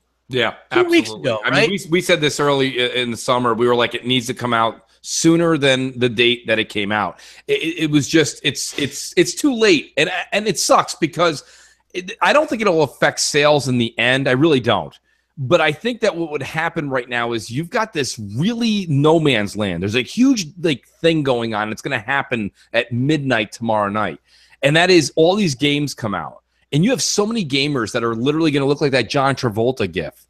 Like, which way do I, they don't know which way to go. Yeah. Like, do I buy them and play them now? Do I wait? Should I wait a week? You wait. It's a simple choice. You definitely wait. I'm with dealer. You wait. I mean, myself personally, anybody, and I know some of the people who don't have Switches, earmuffs. But I mean, I have Switch, and it's been sitting there since March. So I've been waiting for Mario Odyssey. I'm going to get Mario Odyssey. and I'm going to play that for a week because I played Golf Story for 8 minutes today. There you go, Crap. Thank you. I get why people might not have waited for Forza, because Forza's always looked great. You know, the game, of course, is going to look better on X, but not substantially better like Assassin's Creed's probably going to look. So yeah, that might be the first game I play is Assassin's Creed. It is the first game I'm playing. Assuming that you know we can actually that the patch is there, because what a fail. And I will be, as much of an Xbox fan as I am, very critical of Microsoft. If I don't get some, if you know, excuse my Jeff Goldblum, we are going to have some 4K games with our 4K console, right? Like, come on. You know what I mean? Like, I want to play more than Super Lucky. Still 2 weeks out. Like you said, vacation dates in a few days or whatever. We'll see. Yeah, exactly. Like all the Super Lucky's Tale in 4K. That'll be probably the only game that launches. Well, no, I mean, at least there's going to be Gears. I can play through that shit again. You know, I wouldn't mind playing. Yeah, man, we could get like those super high-res textures. Oh, one good thing about Gears, which was a bit surprising, 60 FPS option, which, remember when they originally announced it, they announced all the stuff that we are getting, but they didn't announce that 60 FPS option. Do you guys think that they're kind of listening now to what the gamers want? Because a lot of gamers were like, hey, I'd love the option to do that, including you, Mooch. That was the number one complaint, and it wasn't on the table back then because they weren't planning on doing it. So they've done something different here. Because they've announced all these enhancements earlier, and now they've added another one, which is 60 frames, a high frame rate mode, rather, much like Tomb Raider. It should hold 60 frames probably 90% of the time. You know, and they're doing what they can with the CPU. You know, kudos to Rod Ferguson, man. Rod Ferguson, the Coalition. That is one of the very, very few developers that gets it, and it gets its fans. And they're trying to do as much as they can to keep everybody happy in the community. And they're listening, and they're going to give us what we want. You know, what we've kind of put out there and asked for. So kudos to the Coalition, man. 2 fabulous Gears titles, and they're on just a couple of years. And here they are bringing it out even better again. Can't wait. Got my great point. Great point, no. Horde mode will be 30 frames because of all the AI CPU. They say 60. Nah, I doubt it, man.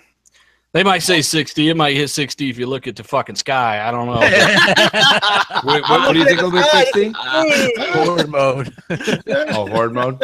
Yeah. But it does say Horde mode will run at 60. That's what it says on the thing. So, I mean, that'll be very surprising. That'll be awesome. Don't doubt Rod. So I don't know why they would call it a high frame rate mode then, though. It needs to be called a 60 frames per second mode. Well, it's because if they're able to do 60 in Horde mode, there's absolutely nothing stopping them from doing it in the single player. Yeah, it is a 60 player, isn't it? No, the single player is 1080 60. It's a high frame rate mode, though, they say. And they only say that, like in Tomb Raider's case, where, you know, it'll be locked in some areas, but some areas it'll be, you know, 52, 54 consistently, you know. Yeah, to be fair, the advertising for that is up to 60 frames per second. Yeah. I mean, up to 60 frames. Yeah, I mean, like, they're covering themselves because you know what? Microsoft is right to do that.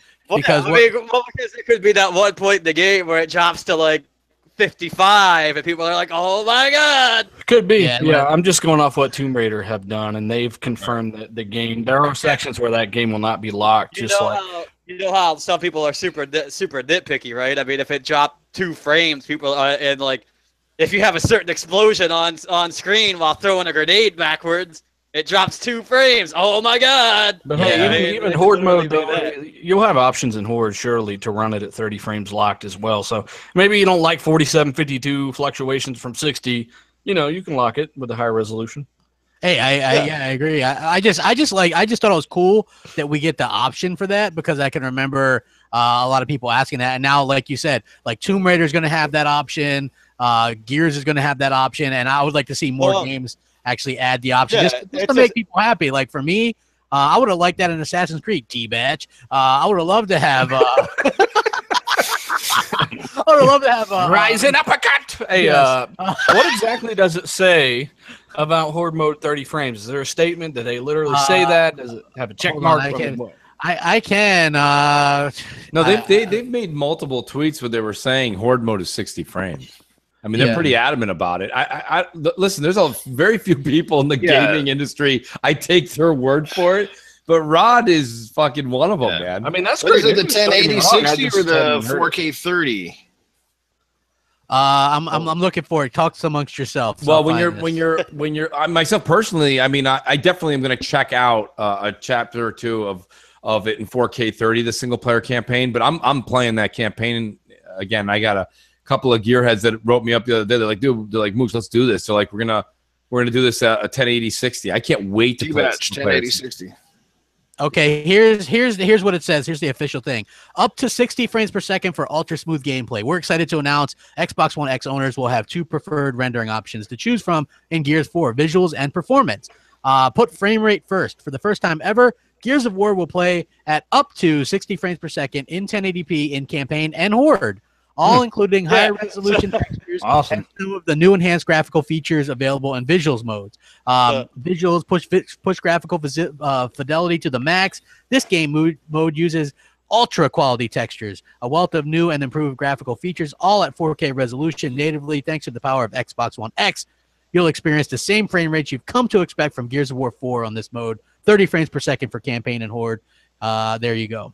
In the 4K mode, yeah. So, yeah. So that's cool, yeah. If they're doing 60 in horde, then that makes me think the campaign is going to definitely be mostly locked at 60. Yeah, I would assume so. So like, I think that is really good news. And like I said, the options, because you know how like a lot of people, mostly the PC dudes, are all like, you guys are stuck with 30, and I'm like, I like to see them branch out and do 60 if they can. You know what I mean? Like Ark Survival Evolved, that has up to 60. Gears, Rise of the Tomb Raider. Like I said, the Surge. I mean, you're gonna get that option. Yeah, you're getting like. It's good to have the options because a lot of people are still going to be under that mindset that having an X is no good to me if I don't have a 4K display. And so by giving people that, a lot of these games have options. Yeah. Oh, well, yeah. But by having people having this option, it kind of avoids that whole argument. People need to understand, though, Hellhammer, is that for years, PC guys, you know, several of us have PCs here. We're talking about how great PC looks and blah, blah, blah. And you got to remember, they weren't playing at 4K years ago, bragging about this. Most of them are playing at 1080p to this day with just better settings. And that's what you're getting, whether or not you have a 4K TV. It's the settings. You're getting those settings. So, yeah. And then when you get a 4K TV, boom, you get another boost. So. Yeah, exactly. So like everybody can like stop. They heard you, right? Like everybody was saying, give us an option. And you already had 60 frames in most of the multiplayer games already. So when, like Call of Duty, Call of Duty, Battlefield, Battlefront, Forza, what the hell? Gears, Forza, Halo. All those games, Killer Instinct, all these games are already 60 frames. So realistically, you're sacrificing very little. Like for me personally, I'd probably play.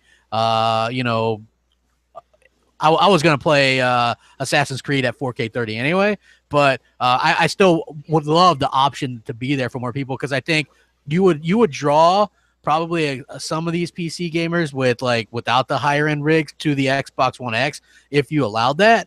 And so I actually do think that they should do that in the future. Is like as much as possible. Like push start, go to options, switch it. It doesn't hurt anybody, and no matter if you're doing a Twitter poll, like I said yesterday, no matter which one of those little buttons you clicked, everybody's happy. Yeah, you know? Exactly. Yeah. Just keep as many options. Like Microsoft is all about the quote unquote options. So hey, give people the options to do that kind of stuff as well. Hey, this has really surprised me, right? That Xbox 360 games are getting enhanced. They did. It's going to be Fallout 3, Halo 3, Halo 3. That Assassin's Creed, which I don't know why they're doing Assassin's Creed, but okay. I don't know why they're doing these, really. Yeah, well, it is weird, 4K, right? Like that's 4K. I mean, I was surprised. The game might look worse. You know, there's not enough texture resolution there. I think it won't look worse. You get what I'm saying, though, right? Like, did you see the comparison videos? Yeah, it looks better, but that's because the game's original resolution wasn't bringing out what was already there in the textures, right? Yeah, dealer, it's the same way with a lot of the people that are doing like local news now, and they're doing like now the 4K TVs. Even the makeup doesn't help them anymore. You can actually see the blemishes on their face. And I think that's what dealer's saying. Dealer's like, I didn't know that bitch had a boil on her face. Right, exactly. I thought that was a penciled in mole. But anyway, it's for some reason I agree with dealer. Some of these games are getting this 4K treatment. And now you're just seeing how clearly this shit looked. So it's like I kind of agree with them on that retrospect. Make the With game the look stuff better. that I but saw, it looked pretty good, though. I have to be honest. Yeah, with it you. did, The it stuff did. in I just particular don't was understand good. it. I The don't Halo understand 3 the in resource particular got rid of- allocation towards it. I just Yeah. don't get it. Maybe if they got one guy like, hey, Scruffy, the janitor, can you port these real quick? If you, It's if really you read scruffy the- here. I'm on if it. you read the article and see what Albert Petallo said, basically is it's only very few games that have a certain situation or a certain type of code base, I guess, That they can just scale it. are capable of doing this. automatically. Yeah, so what it probably is that these are probably games that they already have these check marks to enable a higher resolution or to enable this and that. Yeah. Already built into the code. These were and it's just something 8-bit. that's about to flick it a These were switch. 8-bit color gamut games, and now they're going to run at full 10-bit like they're supposed to, but they're held back by the hardware. But I mean, look, it's hashtag fun, more games, I guess, more content and stuff like that. Like I'm never against that. I always thought I Oblivion mean, looked just like the anti-aliasing alone made these games look. It's just fucking that much hilarious better. how they show that graphics comparison with these games, but nothing else so far. yeah. Yeah. I like See Microsoft. yeah, well, I think they're going to probably show. Well, I think they're waiting. What happens is Microsoft, and Aaron Greenberg has said this, is they're holding off. They don't really want to do the comparisons themselves because people say it's biased or they fixed it or Well, then whatever. why did they do these then? I think that's all. I have. bullshit. Well, They these waited. were IG. Yeah, I mean it could be. I don't know, but also original Xbox games launched. Mooch, what do you think about this? Well, right? listen, I know everyone wants to get a rile out of this. Like, my thing is this. Look, options are options, right, people? Everybody wants an option, even if you don't want it. You know what I mean? It's like if you just get done eating dinner and somebody comes over and goes, I just want to let you know, another whole dinner you can't take home with you, but if you stuff it down your throat right now, would be free. And they'll be like, oh, well, I'm kind of fucking stuffed. But anyway, here's the thing. I look at you guys. I'm not saying if you like OG. I saw a lot of people playing Ninja Gaiden Black last night. It looks great. It looks great. I think it looks fun for you guys. But come Friday, it's over. And listen, and that's the whole thing. Like everyone's making a big deal about it. I'm not hating on it. I think it's great. Good. Options are options. Games are games. Games are gamers. Gamers are games. And that's wonderful. Like You guys. the candle. I just lit a few. And I lit it because I knew we were going to go into this topic. And the thing about it is, I don't understand why everyone's so excited. Everyone's so excited. Bring me KOTOR. Oh, bring me death. And they I'm like, play it, I- fuck, this is hard to play. Yeah, it's like, oh, fuck Wait, this shit. The mechanics are terrible. Now I remember why I forgot about it. And it's like, okay. Hey, I had to. Well, here's the thing, though. It's options, but I also want to point out this, right? Like the first game I put in was KOTOR, and this was because it allowed for physical games to be downloaded before you could find them in the store yesterday. So I was playing KOTOR, and I must have got 30 messages like, "Oh my god, where'd you get it from? The store doesn't show them up yet." You know what I mean? So it is like some people are excited. I put about 4 hours in KOTOR yesterday. It's like I already know so much about that game because I used to play it every single year. Like even when the 360 came out, I'd still play that because it was like backwards compatible, even though it ran terrible. Like it used to really be real glitchy on the Xbox 360. I remember the sound being really, really messed up. I got messages about that damn game, and I wasn't even playing it. So yeah. Oh really? Yeah. People were Wow, excited. so you for can that imagine. game. There's a lot of people that can't understand like the whole concept of having something like when you were like 8 years old versus when you were 20 something, 23 years old. It's the same reason that There's Gears a guy in the of War chat Ultimate- right now. He's like, well, Mooch, same reason you're excited for the SNES Classic. No, buddy, not exactly. One I played when I was literally 10. I was 10. And not just that. I'm not like, I think it's a cool thing. I think it's a collector's item. Like you've owned KOTOR this whole time. You also have a console in your house called the OG Xbox that can play KOTOR the whole time. Well, here's the now thing you for can me, just though. take it out of that machine and put it in another machine, and you're excited. Listen, I don't understand it. And not just that, we're sitting here, right? Look at it. It's 9:25 in New York, okay, guys? 9:25 p.m. in New York. We've been talking for an hour and a half about the X. X gonna give it to you, and all that other shit you guys are tweeting about every day, right? And then you want to sit here and talk about what X gave you 15 years ago? Hey, Come dude, on. I just gotta say, you make a good point. But let me check this out, Mooch. Right? What? Like for me, I like KOTOR a lot. I like being able to go back and play some of these games. I'm not gonna put a million hours into them, but it's still fun, and I'm still going to go back and play them, and they're going to look even better on the X. Like, these games will look even better. So, like for me, it's cool. You know, I didn't spend any money for these. I had them, so I can pop them in. Not only that, but like I can record the games, and they look good. I don't know. I get to keep what you paid for a long time ago. Exactly. So that's the point that I was trying to make. That's great. I made a cool crap little. Yeah, but that's not fair crap. That's not fair crap because you're doing Monday morning OG Xbox talk right now. Okay, that's not what you said the other day. I can't wait to go home. I want to quit my job, go home, play KOTOR. Okay, and now you're like, I just want to be able to take the things that I have dusted on my shelf, be able to use them when I want. That's two different arguments. Listen, no. I told you that I was gonna play it like here and there, like before I go to bed or something. Yeah. Okay. You know, sure. like, and that's what I've been doing. Right. He'd rather. Look, my thing is look, like I think it's a cool idea because there's some games cool. It is. There's games that I missed out on, right? Like I never played Crimson Skies, and you never will. Be cool. Yeah. I mean, I might go back and sure. Okay. I probably won't. Though. Of course you won't. Of course you won't. No, Mooch just made up your mind for you, Hellhammer. You can never play Crimson Skies. Listen, Crapgamer has spent $550 on the next 2 months worth of games. You think he's gonna play fucking Crimson Skies? Get the fuck out of here! I was playing that today. Hellhammer, what was I playing earlier today? You weren't playing it, but I will say this, right? and I will say this with 100% certainty, right? Crapgamer won't be playing many OG Xbox games. One, because there's no achievements. That's a big thing. Yeah, how about that? Thank you. I can't see him being like, I'm gonna go play KOTOR rather than I'm gonna go play the new South Park game. Or I'm gonna play Assassin's Creed. Wolfenstein 2, new Assassin's Creed. No, fuck all that. Give me KOTOR. And you know what, Crap? I'm calling bullshit on you, okay? Once and for all. You've been sitting here for weeks complaining about, Destiny don't give me any achievements. It's achievements or fuck off. And now you're playing these games that give you 0 achievements. Hey, listen, here's the thing, though, right? Destiny is boring. Destiny is terrible. It's a bad game. It is not fun. You said that about numeress games, though. Anything that doesn't throw. How about GTA 5? GTA 5 is not boring. There's 800 things to do just in the credits. Beat The Witcher. The Witcher 3. My ADD kicks in with GTA 5, right? There's too much to do. Witcher 3, too much. You feel overwhelmed. KOTOR. You do not feel overwhelmed, goddammit. I'm overwhelmed. You just gotta follow this. It literally tells you where to go next. Crap. Somebody help me. You could not figure out how to get to my games and apps. Yeah, well, I mean, look. Hey, if you want to feel really overwhelmed, go make love to a 400-pound woman. Then you'll be overwhelmed. Chill, been there, done that, dude. Chill. Anyway, so yeah, like for me, I like KOTOR. I'm not, again, like here's the thing, like I can play Switch games too. I'm not gonna do a 4-hour gaming session on the Switch, but just like I'm not gonna do that with these original Xbox things.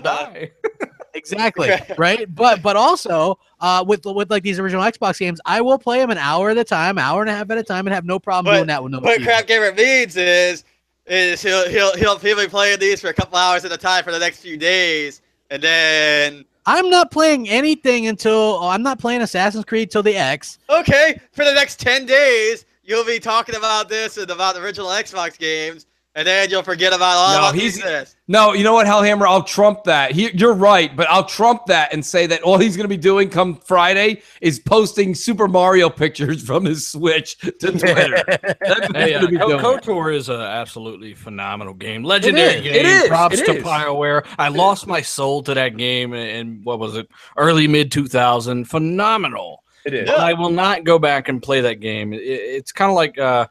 Gears of War, right? Gears Ultimate. The original Gears of War at the time blew me away and looked better than Gears Ultimate does to me today, even though Gears Ultimate shits all over the original. Right. It's just certain things are not like you remember them being. And I know if I go back and play KOTOR, it's probably going to change how I perceive that game. The movement alone is probably fair enough. I think it was Livewire wrote me on Twitter. If it wasn't Livewire, someone in the chat just shout out, but I'm pretty sure it was Live. Live's like, yo, Moochie's like, we're gonna get back on this Halo 3 once they enhance it on the X. And I'm like, wait, but don't you own the Master Chief Collection? And he goes, yeah. I go, isn't it actually better on the Master Chief Collection? And he's like, well, yeah. I'm like, what the fuck are we playing the old fucking back compat version for then? And he goes, all right, well, you know, let's play it on MCC then. I'm like, okay. Like, I don't like the whole thing. I don't understand is I just like everything's redundant, right? Same thing with people like they have an Xbox, they have a PlayStation, they have a Roku, they have a Fire Stick, they have an Apple TV, they have a smart television to watch Netflix. They all do the same thing. It's like we have already Halo 3 on Master Chief Collection that they kicked ass and took names on. Why is it everyone's excited that now Halo 3's on back compat? It's just, listen, here's the thing. Options are options, and options are options. Yeah. So basically, like, everyone's excited. What I'm saying is you're excited for good reason. Now your games that you've purchased do come with you, and that was one of Phil's promises. So kudos to Phil for keeping his word.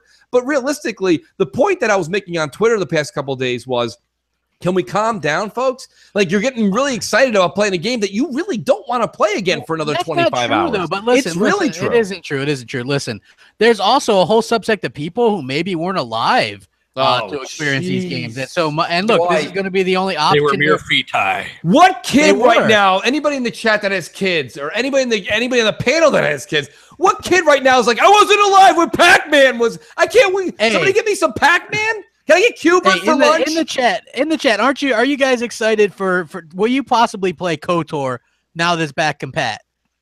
Hang on, we need to change that. Yeah, how many of you decide to actually go through the game and beat it?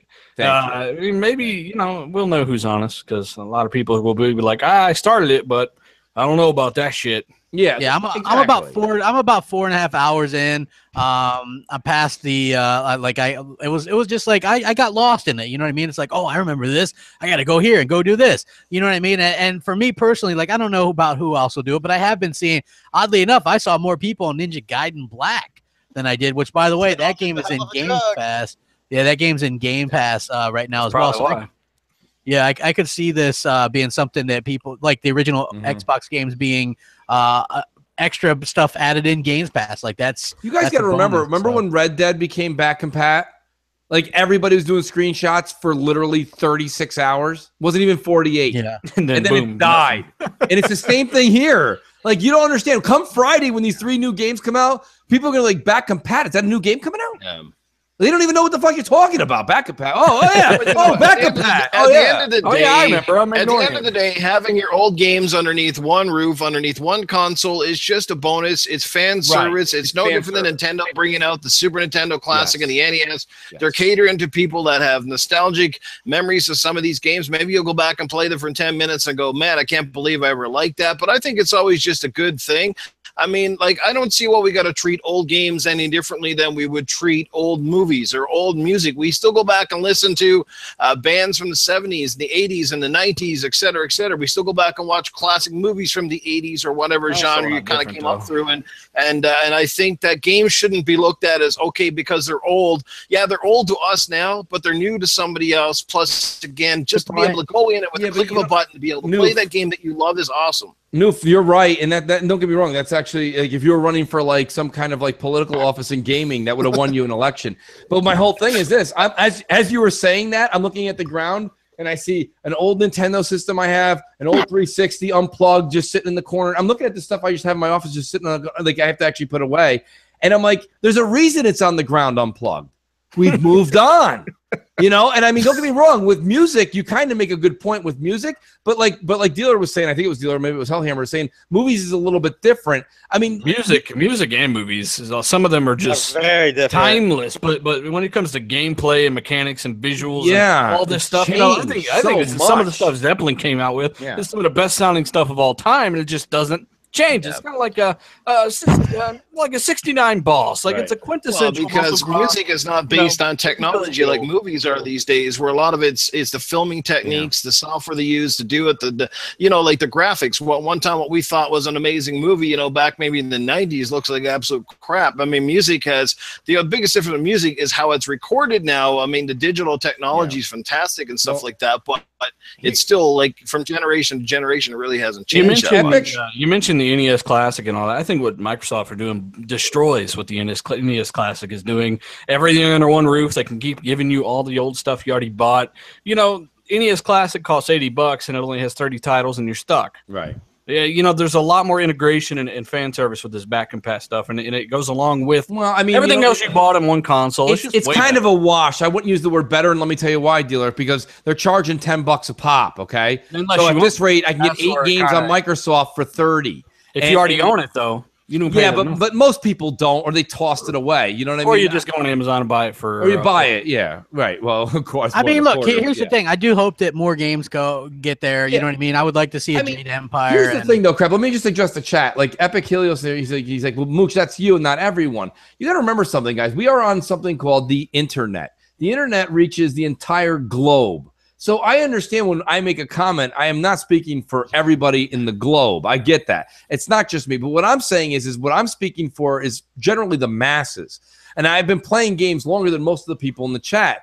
And I even have well over 100 cartridges from the NES, the SNES days. I have them all. Like, I have the original systems that I had. Like, I have them. But my point being is I don't come home, and they're all classics. They're very good games. And KOTOR is very good.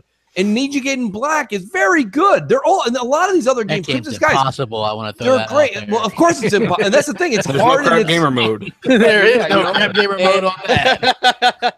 I mean, so it's not that I don't agree with you guys, or you have to agree. You don't have to agree with me. I'm just making a generalized point that everybody was like cutting the ribbon and being like, the shit's gonna go down. And I'm like, dude, you're playing it for 24 hours and it's over. Ray from Twitter says a 17-year-old is playing the fuck out of KOTOR right now. Shout out to you, Ray. Yeah, Ray.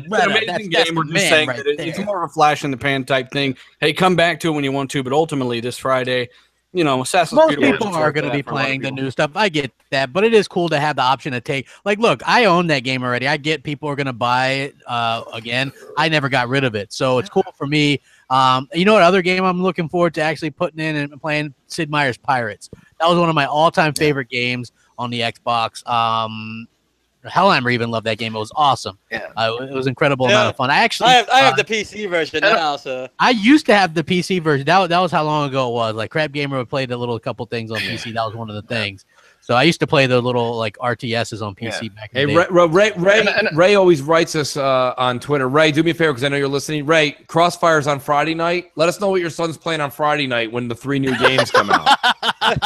He's not playing KOTOR, believe me. I just want to point this one last thing out here with this topic. Xbox, Microsoft did not have to do any of this. They didn't have to give us 360 back compat, and they didn't have to give us the Xbox One, and no other company is doing what they're doing. Fucking Sony basically makes you rent the shit that you already own, and Nintendo recharges you for the shit you already own. That's the difference. And it is fan service. I think Noof said that, and he should get credit for that. It is tremendous fan service. Tremendous. My only point being, and I'll say it one more time, we'll move on to the next subject, is just that I was just amazed, and I think it's false hype that you're seeing with everybody going absolutely mad. And they're going absolutely mad because it's 14 days until they actually get to play the games they want to play. So this is really cool. Enjoy it if you own it already. And for $10, or like dealers saying for a couple bucks on Amazon, if you can scoop up the game and play the game. But like I said, once you get 4, 5, 6 hours into these old games, you kind of remember why they're still in your closet. Well, who is this? Primal Data says you don't have siblings who were addicted to GameStop Crapgamer reviews. Most of my old Xbox and 360 games ended up there. In fact, I do. Hellhammer is my brother, and that dude has quite a game collection as well. He actually had some of the game collection stuff that I didn't have. He's probably the only person I know that has or had recently a Genesis with a Sega CD and the 32X all hooked up. Yep. So I mean, like he collects that stuff too, and he would always, whenever I'd go to GameStop or the local shop, he'd always go, "Hey, Crap," or he doesn't call me Crap, but he'd be like, "Yo, you should buy that because you'll never see that again," and I would fall for that shit every time, right? Like they'll never have that in again. You should definitely buy it, right? Like this happens to still recently, right? He sends me a message. Oh, look, Mafia 3, the collector's edition, is only $30, and he sends me a link to the damn thing. So what did I buy it? You know what I mean? Like, and I got it today, and isn't it awesome, Hellhammer? Yeah, of course, I bought the PS4 version. I bought the PS4 version because I already beat it on Xbox One, and If I were to play through it again, I'd probably, want to get some trophies for it or whatever. Totally contradicted my idea of playing original Xbox games, but still a good enough game to kind of play through. Unfortunate considering it's getting an X patch, or beat it. I know, I already beat it though. You know what I mean? It's like that's why I held off on Doom, because it's getting an X patch. Yeah, I know. But I still have it on Xbox One still. But I got the collector's edition, which is really cool. It comes with the vinyl and artwork and dog tags and a lot of people in the chat are like, well, Mooch, I don't agree with you. You're wrong on that. And like, here's my Epic Helios again says most of my old consoles are still sitting on my TV stand. But Epic, here's what you don't understand. You're in the minority. Like, there's not many. Like, go knock on like 15 neighbors' doors and be like, hey, where's your Xbox One, your original OG? They'll be like, what? Who are you? Get out of here. Yeah. And then someone's going to hand you a free calendar and circle 2017. Like, I don't know. Like, that's not usual. Just because like the internet is listening to this show and they're like, that's not true, Mooch. I've got every console since 1974 and it's hooked up. Definitely in the minority when you That's say the minority, dude. Like, nobody has that. And that's like, and again, it's nostalgia. Like I said, the crap on Crossfire when I got the SNES Classic, I'm like, holy shit, I played like an hour and a half, 2 hours of Super Castlevania. And I was like, wow, this is great. You know when the last time I played it was? That Friday. Like, I mean, it's come on. Like, I mean, well, it is what it is, folks. You're not wrong, but you're not 100% right either, right? Listen, I haven't played my PSVR in a little bit, right? But it's not because I don't like it or because I won't go back to it. The problem is there's already so much stuff out there, so it's hard to kind of find your time. But when I get in the mood to hop back on the VR, I'm going to definitely do that. And the same thing, I was in the mood to play some KOTOR. I've been seeing a lot of people play this stuff. Will they hop off it? Yeah. Will some go back? Sure. I think that it's just good at all to be able to keep your games and they're useful again. You know what I mean? Like these games that my KOTOR copy, it was new back when that game came out. Right. You know what I mean? So the fact that I have that and can put that in and play it, to me, I think that's pretty cool. Just the option or whatever. I think it's cool. More people can see what Xbox is all about. And the fact that when the X comes out, we're going to get like 4K versions, especially the ones that are widescreen format. I like that too, man, because I think it's going to look, and Ninja Gaiden looks amazing. I think that game looks absolutely amazing. What did you guys think of the new Xbox One X commercial with the Kanye song and all that kind of stuff? I thought it was a good commercial. I thought it was pretty good. I know maybe I'm in the minority. I thought the Kanye was the best part. I actually liked his song. And I didn't know Kanye Hellheimer told me. Just I knew it was him. I like that. I like the music element of it. I liked how they shifted from game to game. I don't understand where they were going with the Sigourney Weaver stuff and I guess what they're saying is it's you can watch the 4K everything. There's but they should have put like watch 4K movies. Like I was like, why all of a sudden is it 1980s? I had a chat with Rand and all of them about this last night, and basically it says feel true fear, and it'll cut to a real part of a real movie, right? It's kind of implying that hey, these games look so realistic, that it's kind of like watching a movie. In some cases you're going to get that experience. So I think the commercial was all right. Not a Kanye fan really, but the song kind of suited, right? I agree. They wasn't really aimed towards the casuals. It didn't tell the casuals much. The one thing it did tell them was the world's most powerful console for all of 0.2 of a second. It went there and it went away real quick at the end. It didn't really tell the hardcore much. It's like, what the fuck? But what it does do is spark interest. It hypes people up. And, maybe it's time for people to take another look at Xbox. I think that's what that commercial is going to do. It didn't really do much. It didn't show any before and after. That's what it really should have done. But it's something, and that's just the first of many. I like the ad, and you know what I like more importantly? I like that I saw it everywhere. I watched Monday Night Raw wrestling. I watched SmackDown Live the next day. I saw that commercial probably 20 times each show. You know what I mean? I see it everywhere. Ads on YouTube, ads on, you're trying to watch something from the Dodo because I follow them on Twitter, and you get those little sad little stories, and then they have happy endings or whatever, and you're like, oh, that's good. Even that Xbox One X commercial. Also, I've been seeing the Assassin's Creed Origins commercial, which is like better on Xbox. You know what I mean? Like that's important too, I think. So that's what I thought was weird. I'm watching The Walking Dead, which was sponsored by the Xbox One X. I saw one bloody commercial the whole freaking show, and then after that, I think it was at least 3 PlayStation commercials.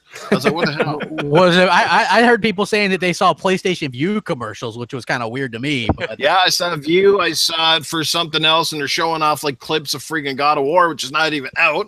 You know, hey, they started showing last the year. God of War last year, and people were like, "Oh my God, God of War!" It's like, yeah, you're not even getting that game. That'd be like Microsoft showing, Halo 6 like last Halo year. 6. Yeah, you know what I mean? Like, hey, that shit ain't commercial where coming. they're showing the limited edition pre-order now. You know, that shit. Yeah, exactly. So I mean, it's it's interesting, but I mean, I like the commercial. Get more of them. Keep running. You're 2 weeks away. Which, by the way, there are supposedly somebody said in the chat that check your email if you order from Amazon because they're saying there's going to be a delay in some of the Xbox One X orders. This is why I ordered from both Amazon and Microsoft Store. You know what I mean? I'm just saying. I bit the bullet and I got to go into an actual GameStop. Yeah, me too. So. Yeah, me too. But I was the first one there to get my pre-ordered. So. Hell yeah, Hellhammer's like, I got mine. You know what I mean? So yeah, like this is a super exciting. But yeah, also Amazon opened up pre-orders again today. I'm not sure if those are supposedly ones that are coming on the 7th or later, but you can at least pre-order again if you're looking forward to it. And I actually have a link in the description if you guys want to check that out as well. So we got that. Oh, Microsoft did announce they're doing a live launch event for this as well, the Xbox One X. What do you guys think we'll see there? Probably just Shannon Loftus or some people. Zoo Tycoon. Zoo Tycoon and Disney Connect Disneyland. You know, it's funny. Without the Connect. See, I have a different spin on this topic than I think where you want to take the avenue. You know, I always write to everybody I would like to see gaming news and gaming like Xbox headquarters and things like that move to the East Coast. And a few people on the West Coast are like, Mooch, now you don't have to say anything. You're doing the Xbox One X release in New York. That's not what I'm talking about. That's Phil's, not Phil. I don't even think Phil's coming. Larry is going to jump out of a limousine at 9 o'clock at night. He's going to wave. He's going to wave his little hat in the air like Tom Hanks did. Wipe the paint off of his nose. Yep, he's going to wipe that. He's going to wipe that off. Put on his Hawaiian shirt, and then he's going to like dance around for a few minutes. And then the minute midnight launches, he's going to be on a plane back to LA. That's not what I'm talking about when I say I want it to come to New York. That's not what I mean. Give me a break. Hey, you go talk to him and be like, how come I never win? Yeah. There's 8 different events between Los Angeles and Seattle. There's 8 different gaming events that last weeks. They last weeks each event. And I'm going to get 2.5 hours of Larry eating sausage and peppers in Manhattan. That's not what I'm talking about. I'm pretty sure if you asked him why he never won anything, he'd just be like, fuck you, that's why. Yeah. Thanks, Larry. Hey, I can't wait to lose. You know, that's what Larry really sounds like, motherfucker. Yeah, right. Hey, the funny part is, Mooch actually set up a gaming thing with him one time, right? Like, they played Rocket League or soccer cards. Yeah, right. And it was funny, right? Because the only stipulation was I wasn't allowed to play. No crap cameras allowed. No, and that's 100% true. Like, I was like, I hung out in the chat, kind of making fun of people, but that was it. Like, I wasn't allowed to play because it was streamed live on Twitch or whatever. And it was before. It was actually before the party chat allowed everybody to be heard across the streaming. Right. So all you heard was Mooch talking. You heard me, and I was like asking Larry questions, and then like he was answering them. But it was cool. It was him. I believe Kramer was there. It was a bunch of Xbox like staffers that were playing. It was a cool time. Like Larry's gamers. Yeah, well, I mean, no crap gamers allowed. It was no other. It was just I was me probably and going the through Xbox something. guys. You know what? I think I was going through maybe the Quantum Break thing at that time. Right. So, That is one bad thing about Xbox executives, even though they communicate a lot more with their fan base than all the Sony executives combined. If you got any kind of scuff on your record, you say fuck, you say something the wrong way, you're just not going to hear back from them. Yeah. You're just not. So it's either be yourself, fuck it, go, or suck some corporate cock like Mooch and play with Major Nelson. I honestly couldn't be any further from the truth, actually. Listen, I get on YouTube to speak my mind, man. I do what I say. I say what I mean. With you, but no, I know. They but definitely I mean, don't associate with people that have any kind of checkered. You know, you ain't really said much controversial in the grand scheme of things. No, not at all. I mean, that's the whole thing. I mean, it's just it's kind of funny how like I think that the whole thing is I think it's neat that they are open with everybody and they do keep in communication with a lot of people in either YouTube or even on Twitter. It doesn't you don't have to be on YouTube, and I think that's great that they do that. But you know, dealers kind of got a point where if you say anything at all that doesn't match like PR. You know, like they won't even answer your question on Twitter. You know, they won't even answer your question because they're like they can't. You know what I mean? They're like handcuffed by.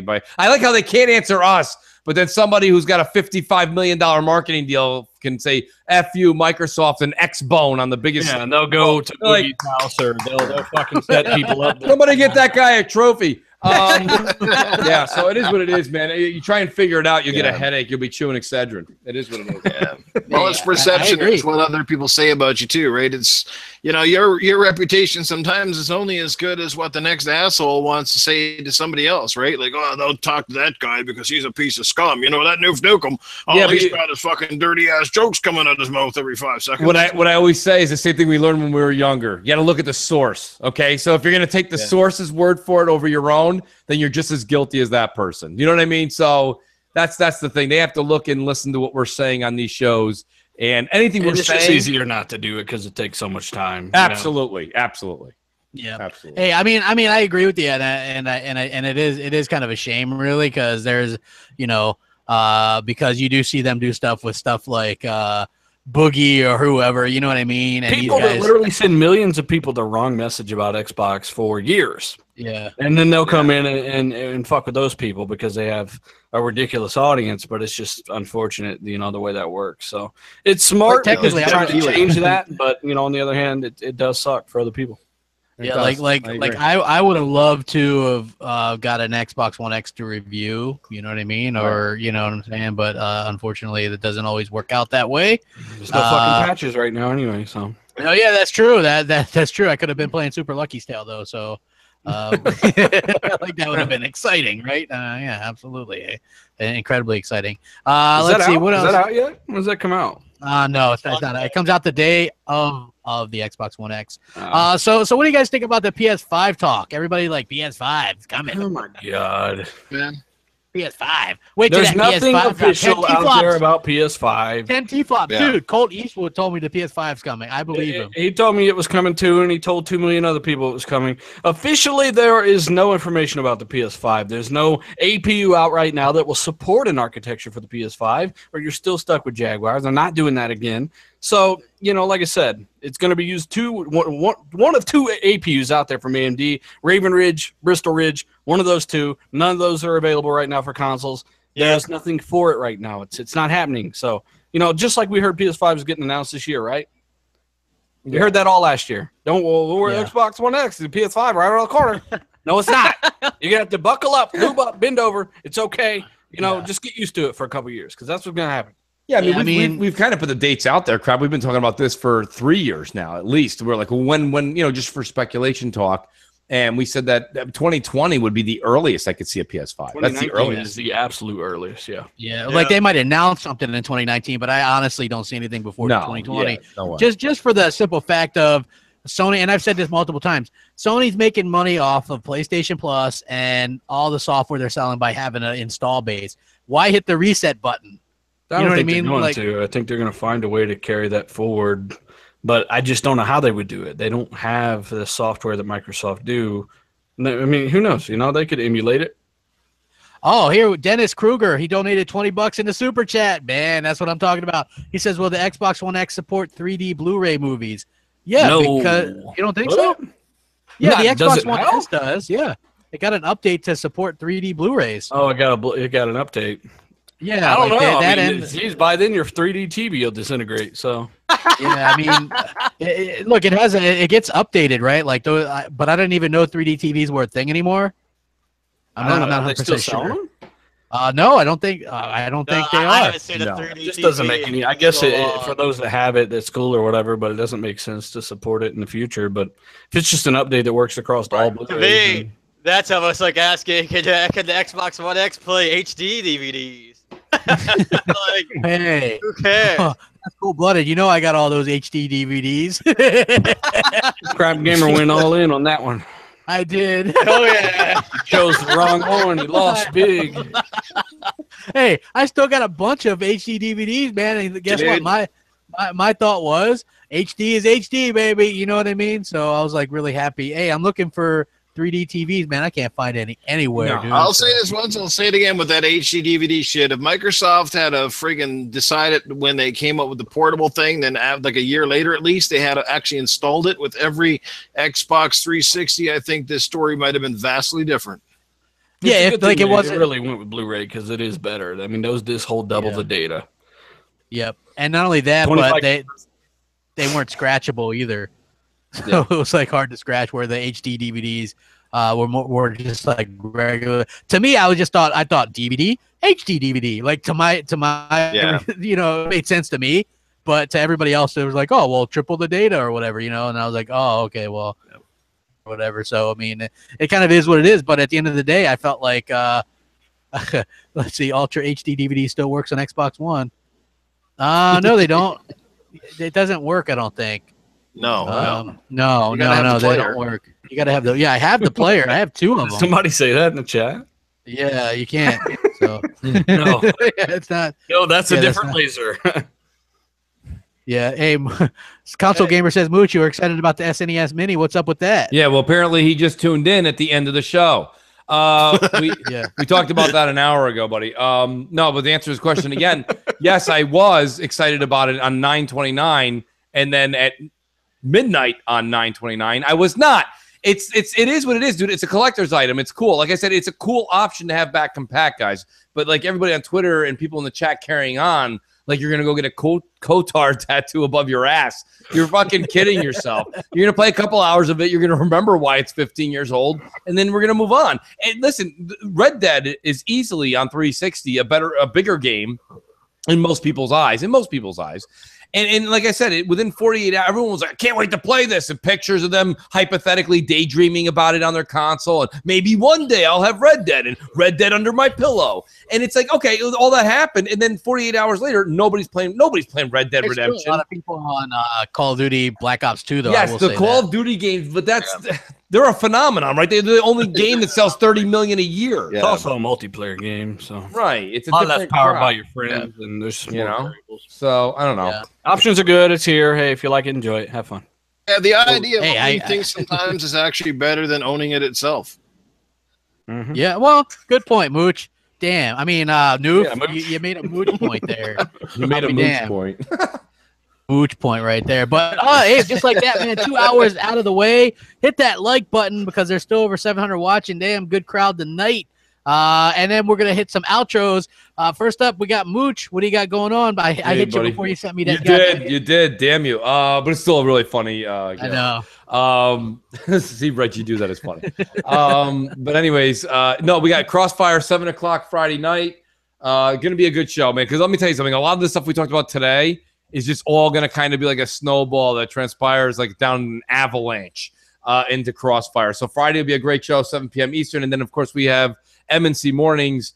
And I believe MNC Mornings, is it my channel? No, it's your channel this week. It's my channel, yeah. So we have that going on. Yeah, we're supposed to be doing, I think we're going to have to do a rundown or something tomorrow. So yeah, tomorrow's rundown for sure. Yeah, we'll be doing. Hey, I got the Reggie Fiza May gift. That's funny. Dealer, what do you got going on? I know you did RDX yesterday. What else you got going on? Yeah, we had K Megaton on last night, man. Was he saying save lock? We got to save lock. No. I think he took some Ambien before the show. So. It was actually it was actually a phenomenal show. We want to thank we get 60, 50, 70,000 people watching this show every month, basically. And we just want to say thanks from all the RDX panel. We do appreciate it. Thanks for the support. If you missed last night's show, check it out. It's obviously the last video on the channel. And, of course, thanks for tuning in. Thanks for bearing with us. We all have our own opinions. And, we're all excited. We're all excited. Back compat, forward compat, this and that. We do enjoy gaming. We're passionate. That's why we have a lot of different opinions.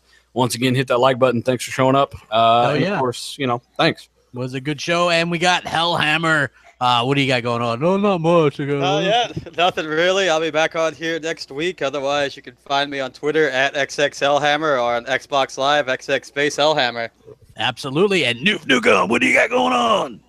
Yeah! Well, at least this time my mic is actually working to do my outro because I have the actual receiver plugged in this time. Because last week was kind of funny. But, yeah, man, you guys know where to find me over on Twitter. I'm always active on that social media platform. And, you'll find me back here again next week, God be willing, on Xbox Nation as far as Console Corner. I wish I could tell you what the hell is going on with Console Corner, but I don't even know.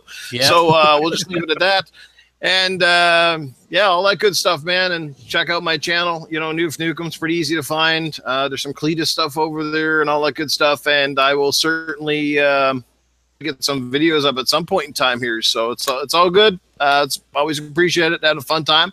This is another great podcast. Thanks. Absolutely. And I want to thank everybody for joining us. And also, in the link below, there's the Gleam giveaway link for the Xbox One X Scorpio Edition that Mooch and myself and J-Dubs are giving away. There's also the Sunset Overdrive 2 vote on the forums because 530 votes ain't going to do it. Let's see it get cranked up there, right? Let's see some people actually show some support if you want it. If not, no big deal. I just figured I would do it since I have a channel and a little bit of a voice and see if people were interested. That's the best way to get about it, or message some of the Microsoft people on Twitter, though I doubt Shannon Loftus will actually listen. You know, Zoo Tycoon 2. She'll just respond with Zoo Tycoon. Zoo Tycoon 2. Zoo Tycoon 2. Have a great night. We are 13 days away from the Xbox One X, and things are looking up. Rack them up. Have a great night. Later. Good night.